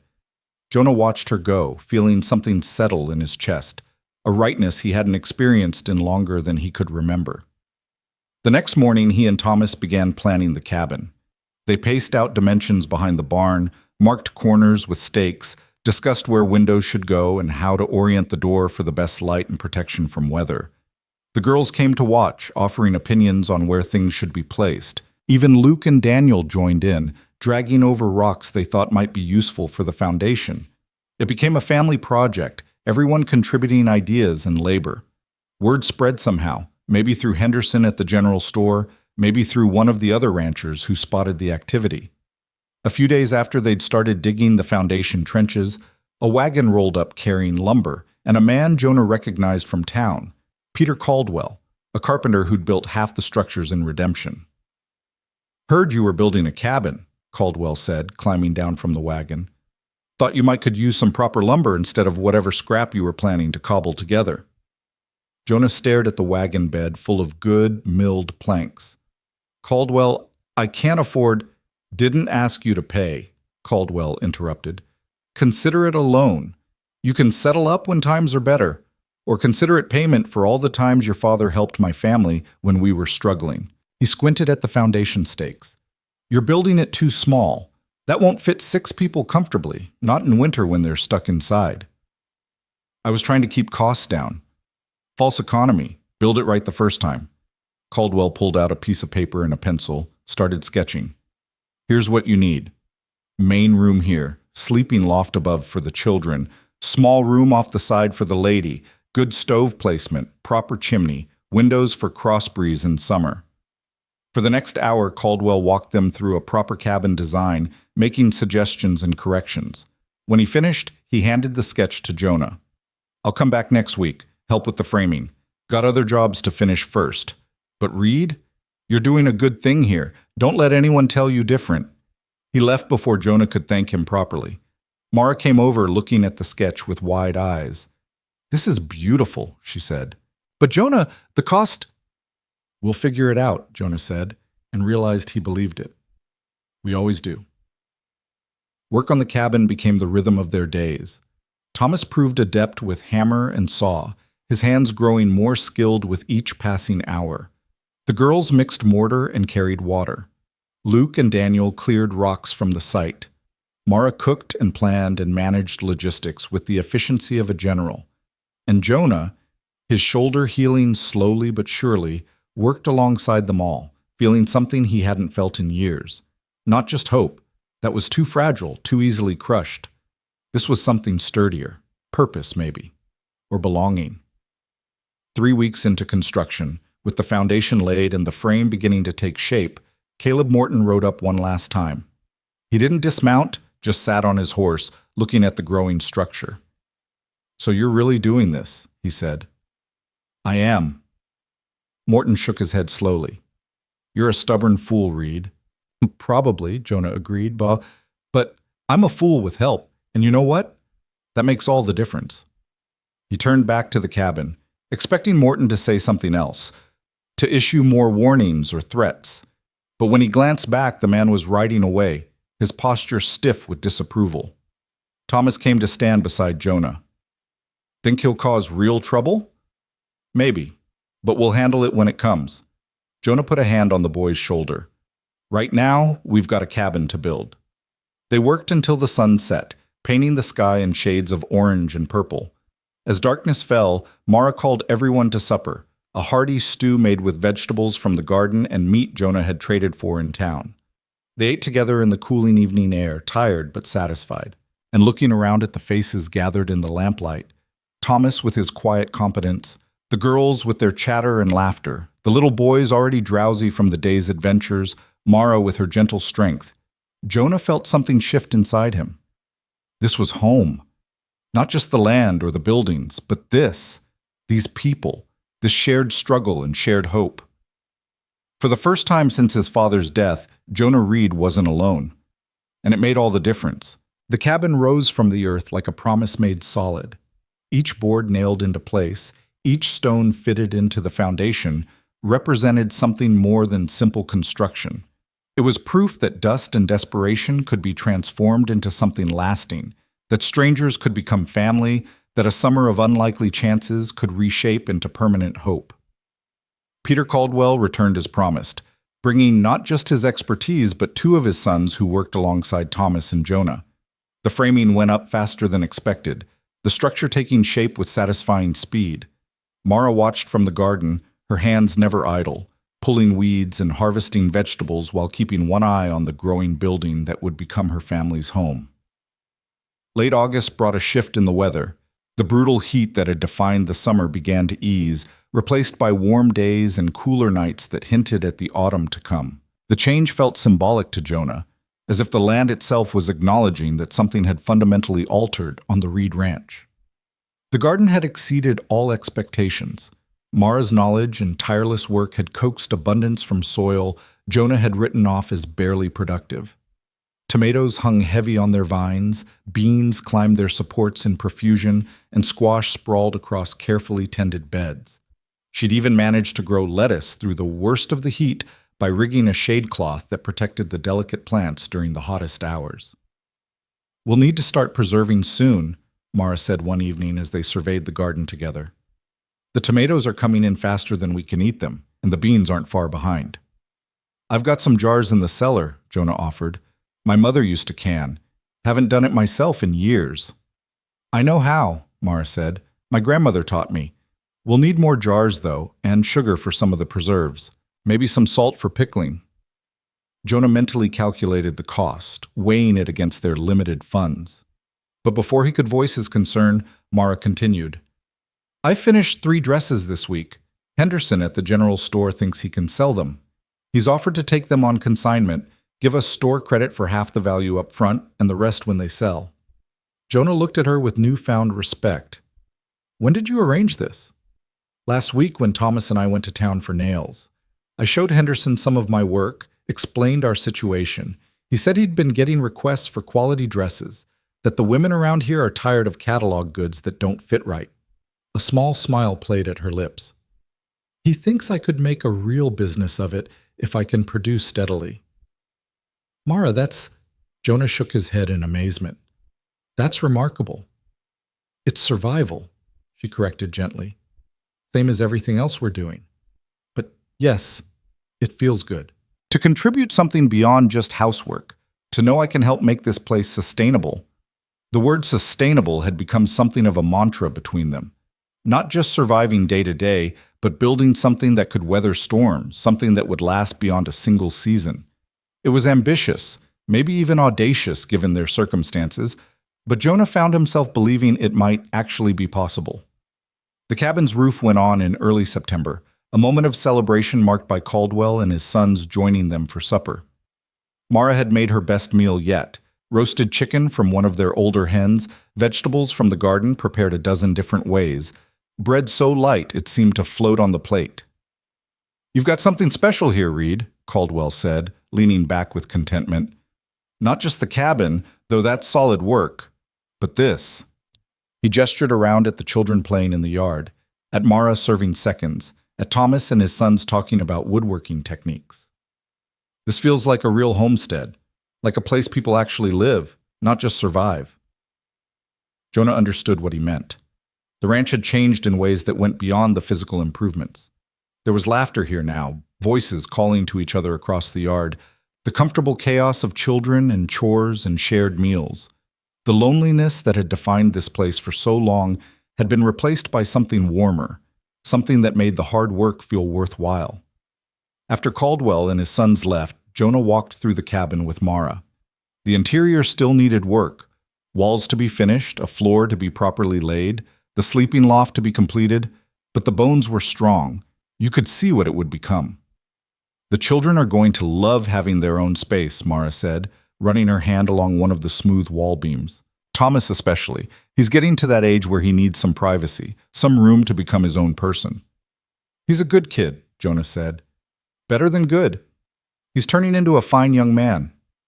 Thanks to you. Mara turned to face him. He watches you, studies how you handle problems, how you make decisions. He's learning what it means to be a man from watching you work. The observation made Jonah uncomfortable in a way he couldn't quite name. I'm just doing what needs doing. No, Mara said firmly. You're doing more than that. You're showing him that being strong doesn't mean being hard, that you can be kind without being weak, that real men take care of people, even when it's difficult. She paused, her voice softening. His father never taught him any of that. He only taught him what not to be. They stood in silence for a moment, the weight of unspoken understanding hanging between them. Finally, Jonah cleared his throat. We should get the children settled for the night, early start tomorrow. But Mara didn't move. Jonah, I need to say something about what we're building here, about the future. Something in her tone made Jonah's heart beat faster. All right.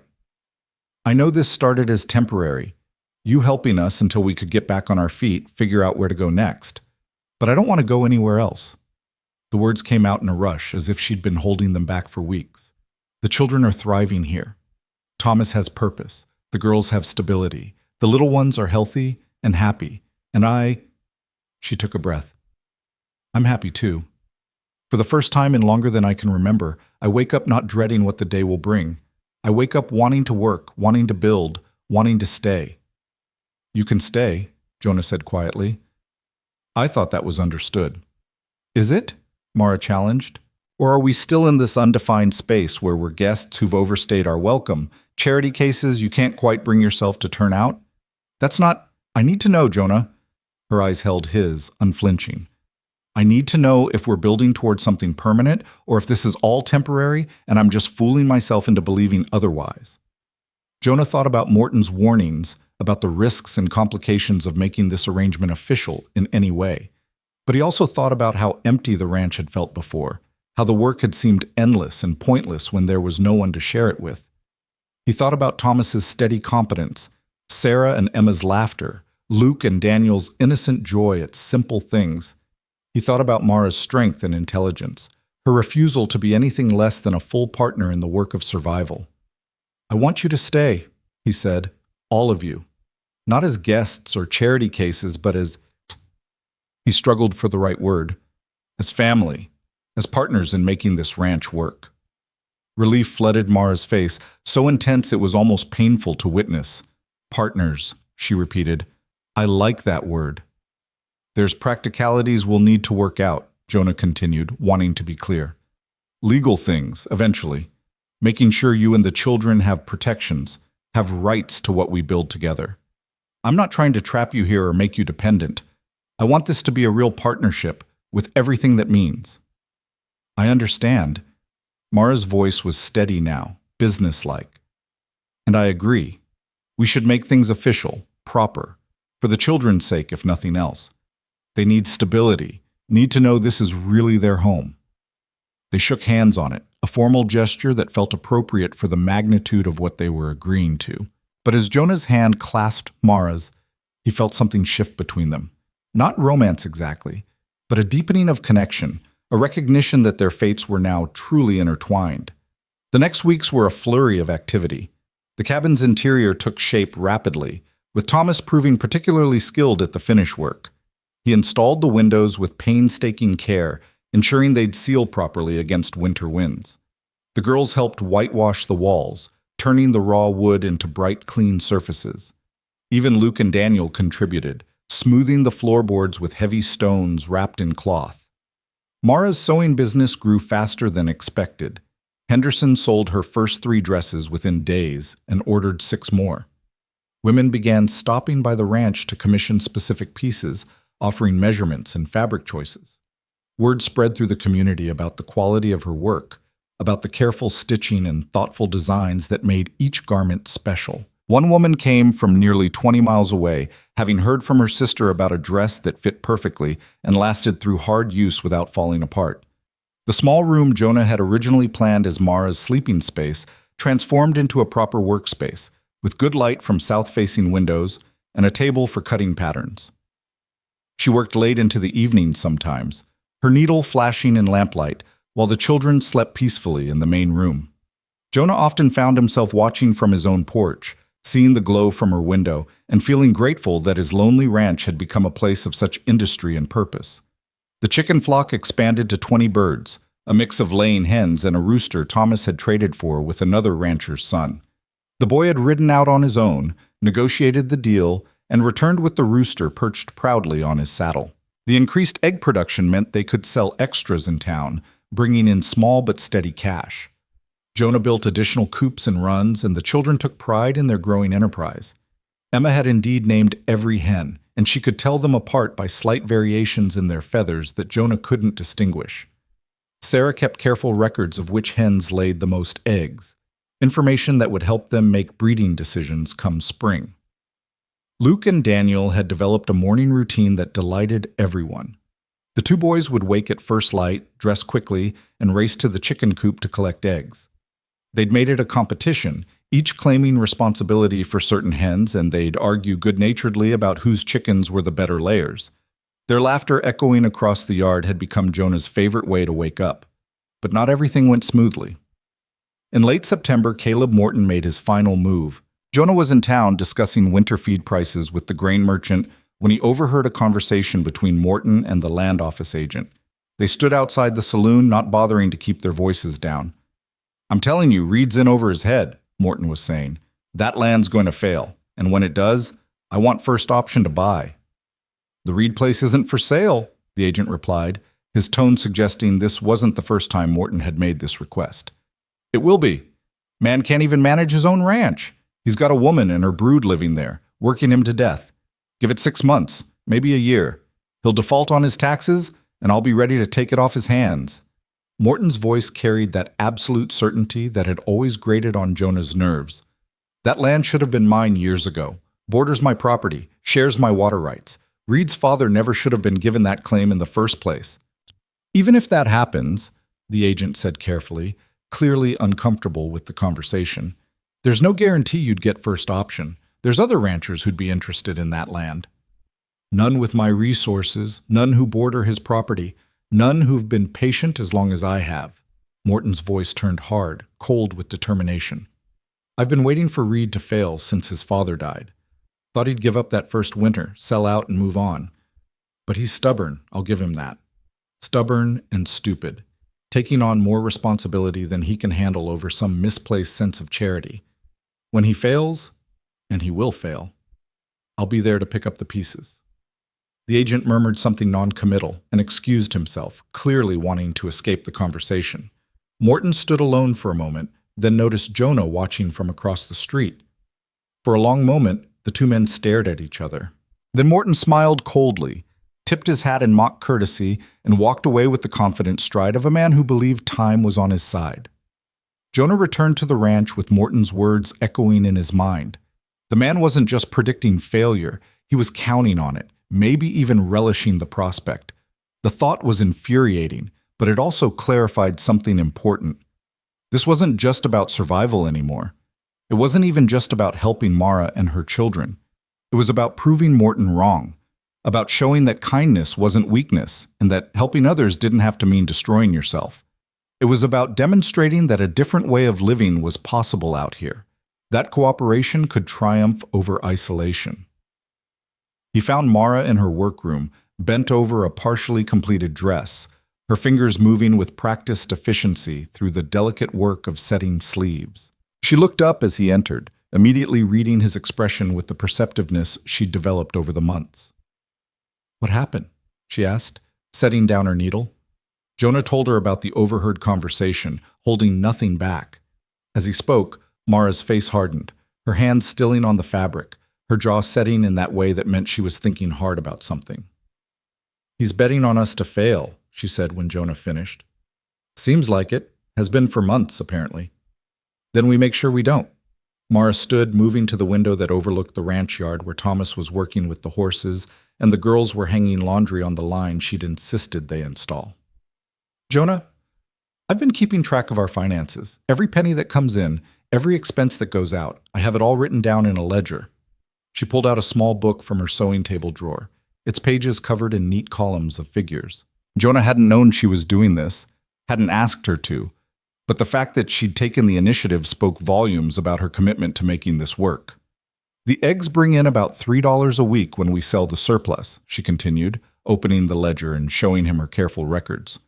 "My sewing, if I can maintain this current pace, should net between $15 and $20 a month, more during busy seasons like before holidays or weddings. The garden's providing most of our vegetables, which saves us between $10 and $15 monthly in store purchases. I've calculated it carefully." "That's good, but I'm not finished." Mara turned to face him, her expression intense.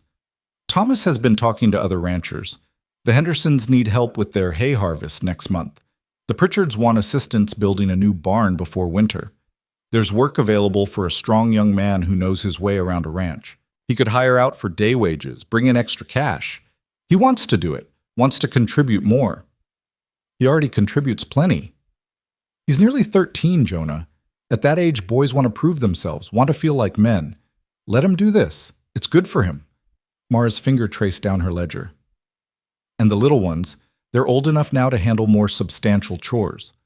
Luke's been asking if he can help you with the fence repairs, and Daniel wants to learn to curry the horses properly. If they take on more of the routine work, it frees up your time to focus on the most profitable activities, breeding decisions, sale negotiations, that sort of thing." Jonah listened as Mara laid out a financial plan that was both practical and ambitious. She'd clearly been thinking about this for weeks, analyzing their situation with a sharp mind for numbers and logistics that impressed him deeply. She'd thought of details he would never have considered, had solutions for problems he didn't even know they had. "If we're careful," she concluded, her voice carrying conviction, "if we work together and don't waste resources, if we make smart decisions and stay focused, we can not only survive but actually start building capital. Maybe not this year, but certainly by next spring. We could buy breeding stock to improve the herd, expand operations, make the ranch genuinely profitable instead of just barely sustainable." "You've thought this through." "I've thought of little else," Mara admitted, closing the ledger and holding it against her chest like it contained precious secrets. "I know what failure looks like, Jonah. I lived it with my husband for years. Watched him chase dreams he had no plan to achieve, make promises he had no intention of keeping, start things he'd never finish. But I also know what success takes. Hard work, yes, but also smart planning. It takes people willing to support each other instead of tearing each other down. It takes honesty about where you are and realistic assessment of where you want to go. We have all of that here. We actually have a chance." Looking at her determined face, at the ledger she'd clearly been maintaining in secret, at the evidence of her careful planning and preparation, Jonah felt something he'd thought long dead stir in his chest. Hope. Real, substantial hope that maybe, just maybe, they could actually make this work. Not just survive, but thrive. Not just endure, but build something that would last for generations. "All right," he said, making the decision. "Let's do it. Let's prove Morton wrong and build something that lasts. Let's show everyone that there's a different way to live out here." Mara's face broke into a brilliant smile, the kind that transformed her from merely pretty to genuinely beautiful. "We'll need to be strategic. We'll need to stay disciplined. But yes, we can do this. I know we can." October brought the first frost, delicate and beautiful, transforming the ranch into something from a winter fairy tale for a few precious hours before the sun burned it away. The frost etched intricate patterns on the windows, turned the grass into a field of silver, made everything look clean and new and full of possibility. The children woke to find this transformed world and ran outside in wonder, their breath making clouds in the cold air, their laughter ringing clear in the crisp morning. The garden's production slowed as the weather cooled, but Mara and the girls had already preserved an impressive stockpile. Jars of tomatoes and beans and pickles lined the cellar shelves in neat rows, along with dried herbs hanging from the rafters and bins of stored root vegetables that would last them through the winter. Every time Jonah went down to the cellar, he was struck by the abundance they'd created. This time last year, he'd had a few jars of preserved food and had supplemented mostly with store-bought goods he could barely afford. Now they had enough to weather a hard winter and still have some to spare. The cabin was finished just in time. On a crisp Saturday morning in mid-October, the Hale family moved from the shed to their new home. It wasn't a long journey, just across the yard, a distance that took less than 5 minutes to walk. But the significance was profound. The children made a game of it, carrying their few possessions with elaborate ceremony, as if they were moving into a palace instead of a simple cabin. Thomas carried the family Bible that had belonged to Mara's grandmother, handling it with reverence.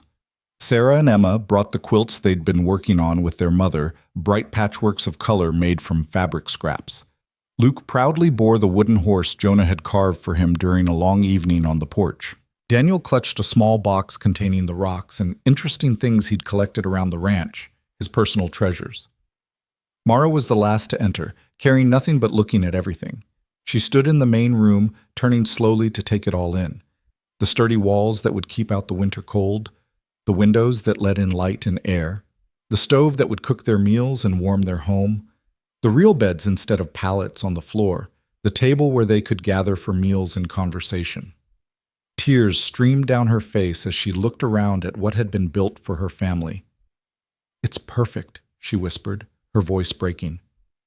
"Absolutely perfect." Thomas put his arm around his mother's shoulders, standing tall despite his slight frame. "We have a real home now," he said quietly. Finally. That evening, they gathered for a celebration supper in the new cabin. Jonah brought food from his house, and Mara cooked it on the new stove, the smell of baking bread filling the space and making it smell like a home instead of just a structure. They ate together, crowded around the table Thomas had constructed with such care, and for the first time since finding them in that broken wagon, Jonah saw the Hale family completely at peace. "I want to propose something," Jonah said when the meal was finished and they were lingering over coffee, real coffee, a luxury they'd allowed themselves for this special occasion. A formal arrangement, put down in writing and filed with the land office. Mara and I are partners in this ranch, equal partners. The work we do, the profits we make, the decisions we take, they're shared equally. And if something happens to me, the ranch goes to all of you. No questions, no complications, no relatives showing up to claim what isn't theirs. Mara started to protest, but Jonah held up his hand. "I'm not trying to be morbid. I'm trying to be practical. You need security, legal protection, and I need to know that if the worst happens, you and the children will be taken care of. This needs to be official, needs to be recognized by law." "What about your family?" Thomas asked quietly, his young face serious. "Don't you have relatives who'd have a claim? Uncles or cousins or someone?" "None that I've spoken to in a decade. None that ever cared about this place, or about me."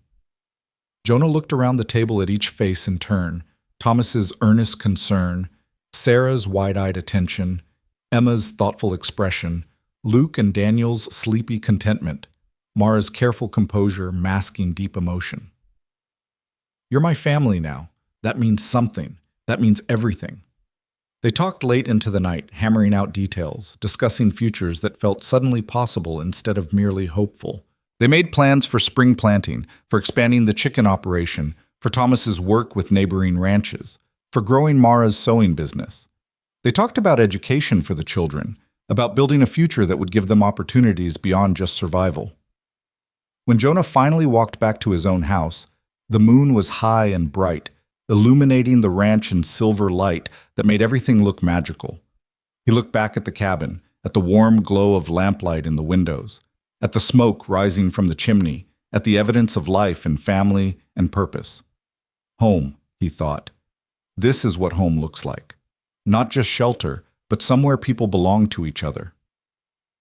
November arrived with surprising gentleness. The hard freeze everyone expected held off, granting them extra time to finish preparations for winter. Thomas hired out to 3 different neighboring ranches, coming home exhausted each evening, but with coins in his pocket that he proudly added to the family fund Mara kept in a small tin box. The boy grew stronger with the work, his shoulders broadening, his hands developing calluses, his confidence building with each successful job. Mara's sewing business continued to grow beyond their expectations. She'd started training Sarah in basic stitching, preparing to eventually expand the operation. The girl had a natural talent for it, her small fingers nimble and precise. Emma, while less interested in sewing itself, showed an aptitude for design, suggesting combinations of fabrics and styles that Mara would never have considered, but that proved popular with customers. It was during the second week of November, as the first real cold snap settled over the territory, that Caleb Morton rode up for what would be his final visit. But this time, his demeanor was different, less aggressive, more resigned. He sat on his horse for a long moment before dismounting, as if gathering courage for something difficult. "Reed," he said. "Got a minute?" "What do you want, Morton?" Jonah's voice was wary. He'd learned not to trust the man's shifts in mood. The big man looked around the ranch, taking in the improvements with what might have been grudging respect. The new cabin with smoke curling from its chimney, the expanded chicken coops, the well-maintained barn, the organized yard. His gaze lingered on Thomas and Luke working together to stack firewood, on the girls hanging laundry despite the cold, on the general air of purposeful activity. "Looks like you've managed to make this work after all," Morton said finally. "We have. I heard about your arrangement with the woman, the partnership." Morton shifted his weight, uncomfortable. "Heard you're planning to make it legal, put it in writing with the land office.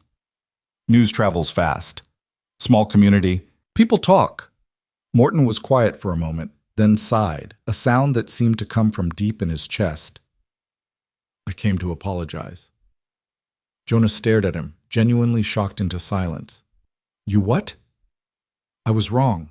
About you, about them, about what would happen here." Morton's voice was rough, the words clearly difficult for a proud man to say. "I've been ranching 30 years, Reed, seen a lot of people try and fail, seen families broken by this land, seen dreams crushed by drought and debt and bad luck. Got bitter about it, I guess, started assuming everyone would fail, started maybe even wanting them to, so I could feel justified in my own choices, in my own loneliness." "Morton, let me finish. I need to say this." The older man held up his hand and Jonah saw it was shaking slightly. "I watched you nearly die trying to save that boy. Watched you work yourself to the bone building that cabin. Watched those children transform from scared, half-starved things into capable young people. Watched that woman turn a failed garden into something productive. And I realized something. You're not failing, you're succeeding in ways I never did, in ways I never even tried." "I don't understand." "I built a profitable ranch," Morton said slowly, choosing his words with care. "Biggest spread in 3 counties. Got more cattle, more land, more money than most men around here will see in a lifetime. But I built it alone. Drove away anyone who tried to get close because I thought needing people was weakness. Thought asking for help was admitting defeat. Thought that self-sufficiency was the only virtue that mattered." He paused, his weathered face showing emotions Jonah had never seen there before. "Now I'm 60 years old, sitting in a big house with no one to share it with, no one to leave it to, no one who'll miss me when I'm gone. I'll die alone, Reed, and everything I built will go to distant relatives who never cared about me or this land. That's my legacy." Jonah didn't know what to say. Morton had been his antagonist for months, the voice warning him he was making terrible mistakes, the presence suggesting that kindness was foolishness. To have that voice now admit it had been wrong felt surreal, felt like the world had shifted on its axis. "You've got something I'll never have," Morton continued, his voice thick with regret. "You've got family, real family, the kind you choose, the kind that's built on more than just blood or obligation. You've got children who respect you because you've earned it, not because they have to. You've got a partner who works alongside you instead of demanding you handle everything alone. That's worth more than all the cattle in Colorado. That's worth everything. I appreciate that, Jonah said finally, finding his voice. And for what it's worth, I'm sorry you're alone. That can't be easy. It's my own fault. Made my choices. Have to live with them. Morton remounted his horse, moving with the stiffness of age and regret. But you, Reed, you made different choices. Better ones. I wanted you to know I see that now. I wanted you to know that I was wrong to try to discourage you, wrong to predict your failure. You're building something real here, something that'll outlast both of us. He rode away, and this time when Jonah watched him go, it was without anger or resentment. Just a kind of sadness for a man who'd let bitterness and fear isolate him from the very connections that made life bearable. A cautionary tale of what Jonah himself might have become if he'd ridden past that broken wagon, if he'd chosen safety over compassion. Mara emerged from the cabin, having witnessed the exchange from the window. What was that about? She asked, coming to stand beside him. Redemption, Jonah said. I think, or maybe just regret. Hard to tell the difference sometimes. She slipped her hand into his, a gesture that had become natural between them over the months. Not romantic. They'd been careful to maintain appropriate boundaries, mindful of propriety and the children's perceptions, but companionable. Partnership expressed through simple touch. The children want to know if we can have a proper celebration for finishing the cabin, Mara said. Maybe invite some of the neighbors, the Caldwells, Henderson from the store and his wife. Show people what we've built together. I think that's a fine idea, a very fine idea indeed. The celebration happened on a Saturday in late November, just as the first real snow began to fall in fat, lazy flakes that promised a gentle storm rather than a blizzard. The Caldwells came with their sons and their wives, bringing laughter and noise and good cheer. Henderson arrived with his wife and their teenage daughter, contributing fresh bread and preserves that his wife had made. And to everyone's surprise, even the land office agent and his family appeared, bringing dried apples and honey and warm congratulations. The cabin filled with voices and laughter, children running between adults, food appearing from seemingly nowhere as each family contributed dishes. Roasted meat and fresh bread, preserved vegetables and dried fruit, pies and cakes that represented hours of work. Someone brought a fiddle, and soon there was music filling the small space, spilling out into the snowy afternoon. Thomas showed the Caldwell boys the improvements they'd made to the barn, explaining with pride the work they'd done to reinforce the structure and expand the stalls. Sarah and Emma performed a song they'd been practicing in secret, their young voices surprisingly harmonious as they sang about home and family. Luke and Daniel demonstrated how well they could feed the chickens now, their small faces serious with concentration as they explained the routine they'd developed. And Jonah stood with Mara, watching it all, feeling overwhelmed by the sheer improbability of this moment. 6 months ago, he'd been alone, struggling, wondering if he had the strength to face another winter. The ranch had felt like a burden, a responsibility he carried more from stubbornness than any real hope. Now his home was full of people and purpose, full of life and possibility, full of evidence that something real and lasting could be built even in this hard country.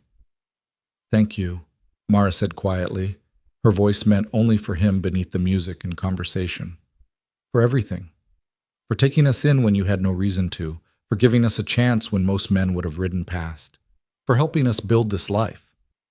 Thank you, Jonah countered, for seeing potential in this place when I'd almost given up on it, for bringing your children and your strength and your refusal to quit, for showing me that I didn't have to be alone, that asking for help wasn't weakness.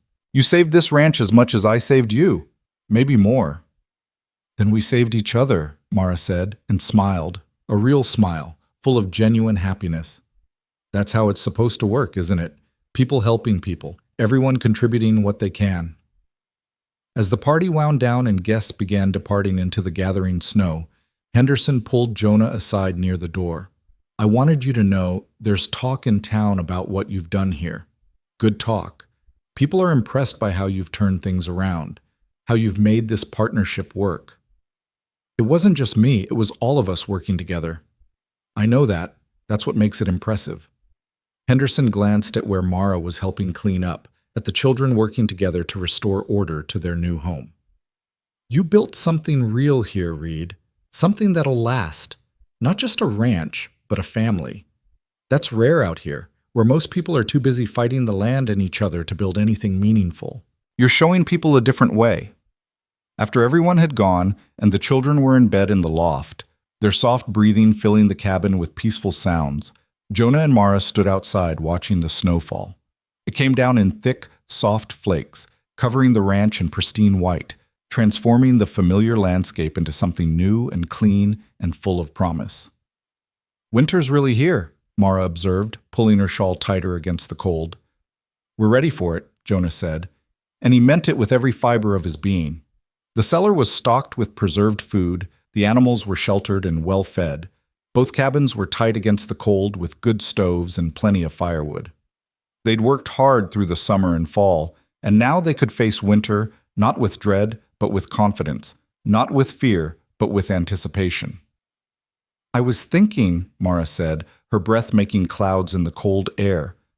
"Come spring, we should plant an orchard. Apple trees, maybe some pear if we can find good stock. It'll take years before they produce anything substantial, but it's an investment in the future. Something that'll still be here when the children are grown." I like that idea very much. And Thomas wants to learn about cattle breeding properly. He's been reading everything he can find, asking questions of every rancher he works for. I think he's serious about making this his life, about taking over the ranch eventually. Jonah thought about the boy who'd arrived months ago, thin and scared and uncertain, trying so hard to be invisible. That boy had transformed into a capable young man with plans and ambitions, someone building toward a future instead of just surviving the present.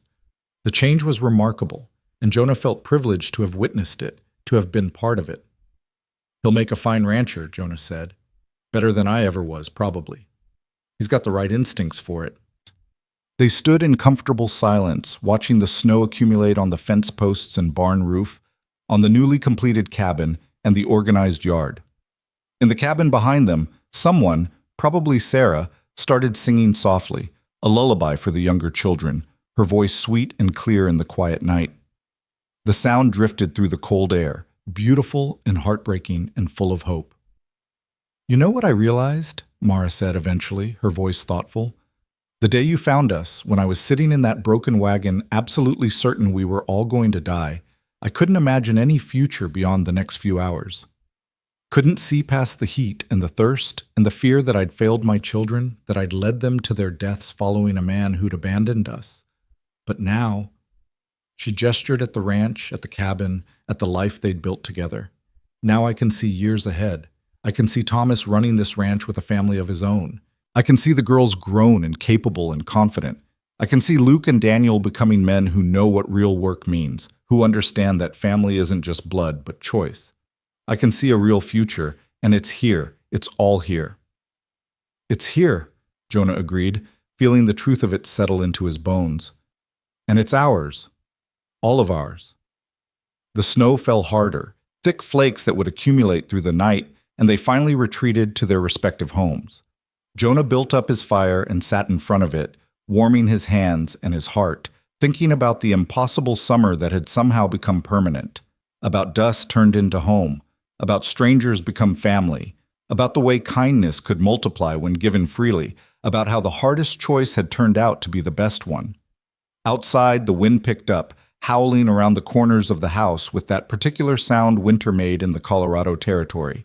But inside it was warm and safe. And across the yard, in the cabin he'd built with his own hands and his own determination, 6 people slept peacefully, secure in the knowledge that they belonged here, that this was truly home, that they'd never have to wonder where the next meal would come from, or where they'd sleep, or whether anyone cared if they lived or died. Jonah Reed was no longer alone. And in the morning, there would be work to do, challenges to face, a future to build together. But tonight, with snow falling thick and fast, and the fire crackling warm, there was only contentment. Only the deep satisfaction of knowing that something good had been built from nothing, that lives had been changed, including his own, that hope had triumphed over despair. He'd taken a chance on a broken wagon and a desperate family. That chance had transformed everything: the ranch, his life, his understanding of what it meant to be strong and what it meant to be alone. He'd learned that real strength came from connection, not isolation. that the heaviest burdens became lighter when shared, that sometimes the best thing a man could do was open his door and his heart to people who needed both. The summer had been brutal and beautiful, full of heat and hardship and unexpected grace, but they'd survived it together, turned its challenges into opportunities, its desperation into determination. And now winter had come, and they were ready. More than ready, they were prepared, organized, working together toward a future that felt increasingly possible with each passing day. Outside, Caleb Morton rode past the Reed Ranch one final time, looking at the lights glowing in two sets of windows, at the smoke rising from two chimneys instead of one, at the evidence of life and family and hope flourishing where he'd predicted only failure. He didn't stop. There was nothing left to say, no warnings left to give, no advice that would change anything. Reed had made his choice and made it work, had proved every prediction wrong, had shown that there was indeed a different way to live out here. Morton continued home to his empty house, while behind him, the Reed Ranch settled into its first winter as something more than just land and labor. It had become a home in the truest sense, not because of the buildings or the boundaries, but because of the people who'd chosen to build their lives there together, who'd decided that this place was worth fighting for, worth working for, worth transforming from dust into something permanent. And when spring came, as it always did, they would plant that orchard Mara had mentioned. They would expand the garden and the chicken operation. They would continue building, continue growing, continue proving that dust and desperation could indeed transform into something solid and lasting. They would show everyone who doubted that partnership was stronger than isolation, that kindness was more powerful than cynicism, that family, however it was formed, was the foundation upon which everything else was built. But that was the future, bright and full of possibility. Tonight there was only this moment, this perfect stillness, this peace earned through summer heat and shared struggle, and the refusal to give up even when giving up would have been easier. Tonight there was family and warmth, and the quiet satisfaction of knowing they'd turned an ending into a beginning, turned loss into gain, turned loneliness into belonging. The snow continued to fall, covering everything in white possibility, erasing the harsh lines and covering the scars, making the world new again. And in the cabin behind the barn, Sarah's lullaby faded into comfortable silence as sleep claimed them all. 6 people who'd almost died in the desert heat, now safe and warm and home, their future secured not by luck or charity, but by the decision one man had made to stop when he could have ridden past, to help when he could have turned away, to believe that some things were worth the risk, even when the risk seemed impossibly high. Jonah Reed closed his eyes and smiled, feeling something he hadn't felt in years. Not just contentment or satisfaction, but genuine happiness. The kind that came from knowing you'd done the right thing, had made the hard choice, had let people into your life even when it would have been safer to stay alone. Tomorrow would bring its own challenges, its own work, its own small victories and setbacks. But tonight, for the first time in longer than he could remember, the loneliness that had defined his existence was completely, thoroughly, permanently gone. And that made everything, every sacrifice, every risk, every difficult choice, every moment of doubt worthwhile. The summer that had threatened to destroy them all had instead forged them into something stronger, something that would endure through winters and years, through hardships yet to come and joys not yet imagined. They hadn't just survived the summer's brutal heat. They'd turned it into fuel for building something permanent, something real, something that would last. They'd turned dust into home, and that home would stand against winter storms and summer droughts, against doubters like Morton and the inevitable hardships that lay ahead, against anything the territory could throw at them, because it was built on more than just wood and stone. It was built on choice and commitment, on shared work and shared dreams, on the revolutionary idea that people didn't have to face this hard world alone. The fire burned low in the hearth. Outside, the snow fell silent and steady, and somewhere in the distance, a coyote howled its lonely call to the winter moon. But inside the Reed Ranch, in both the main house and the new cabin, there was only warmth and peace and the breathing of people who belonged to each other, who'd chosen each other, who'd built something worth having from nothing but determination and hope.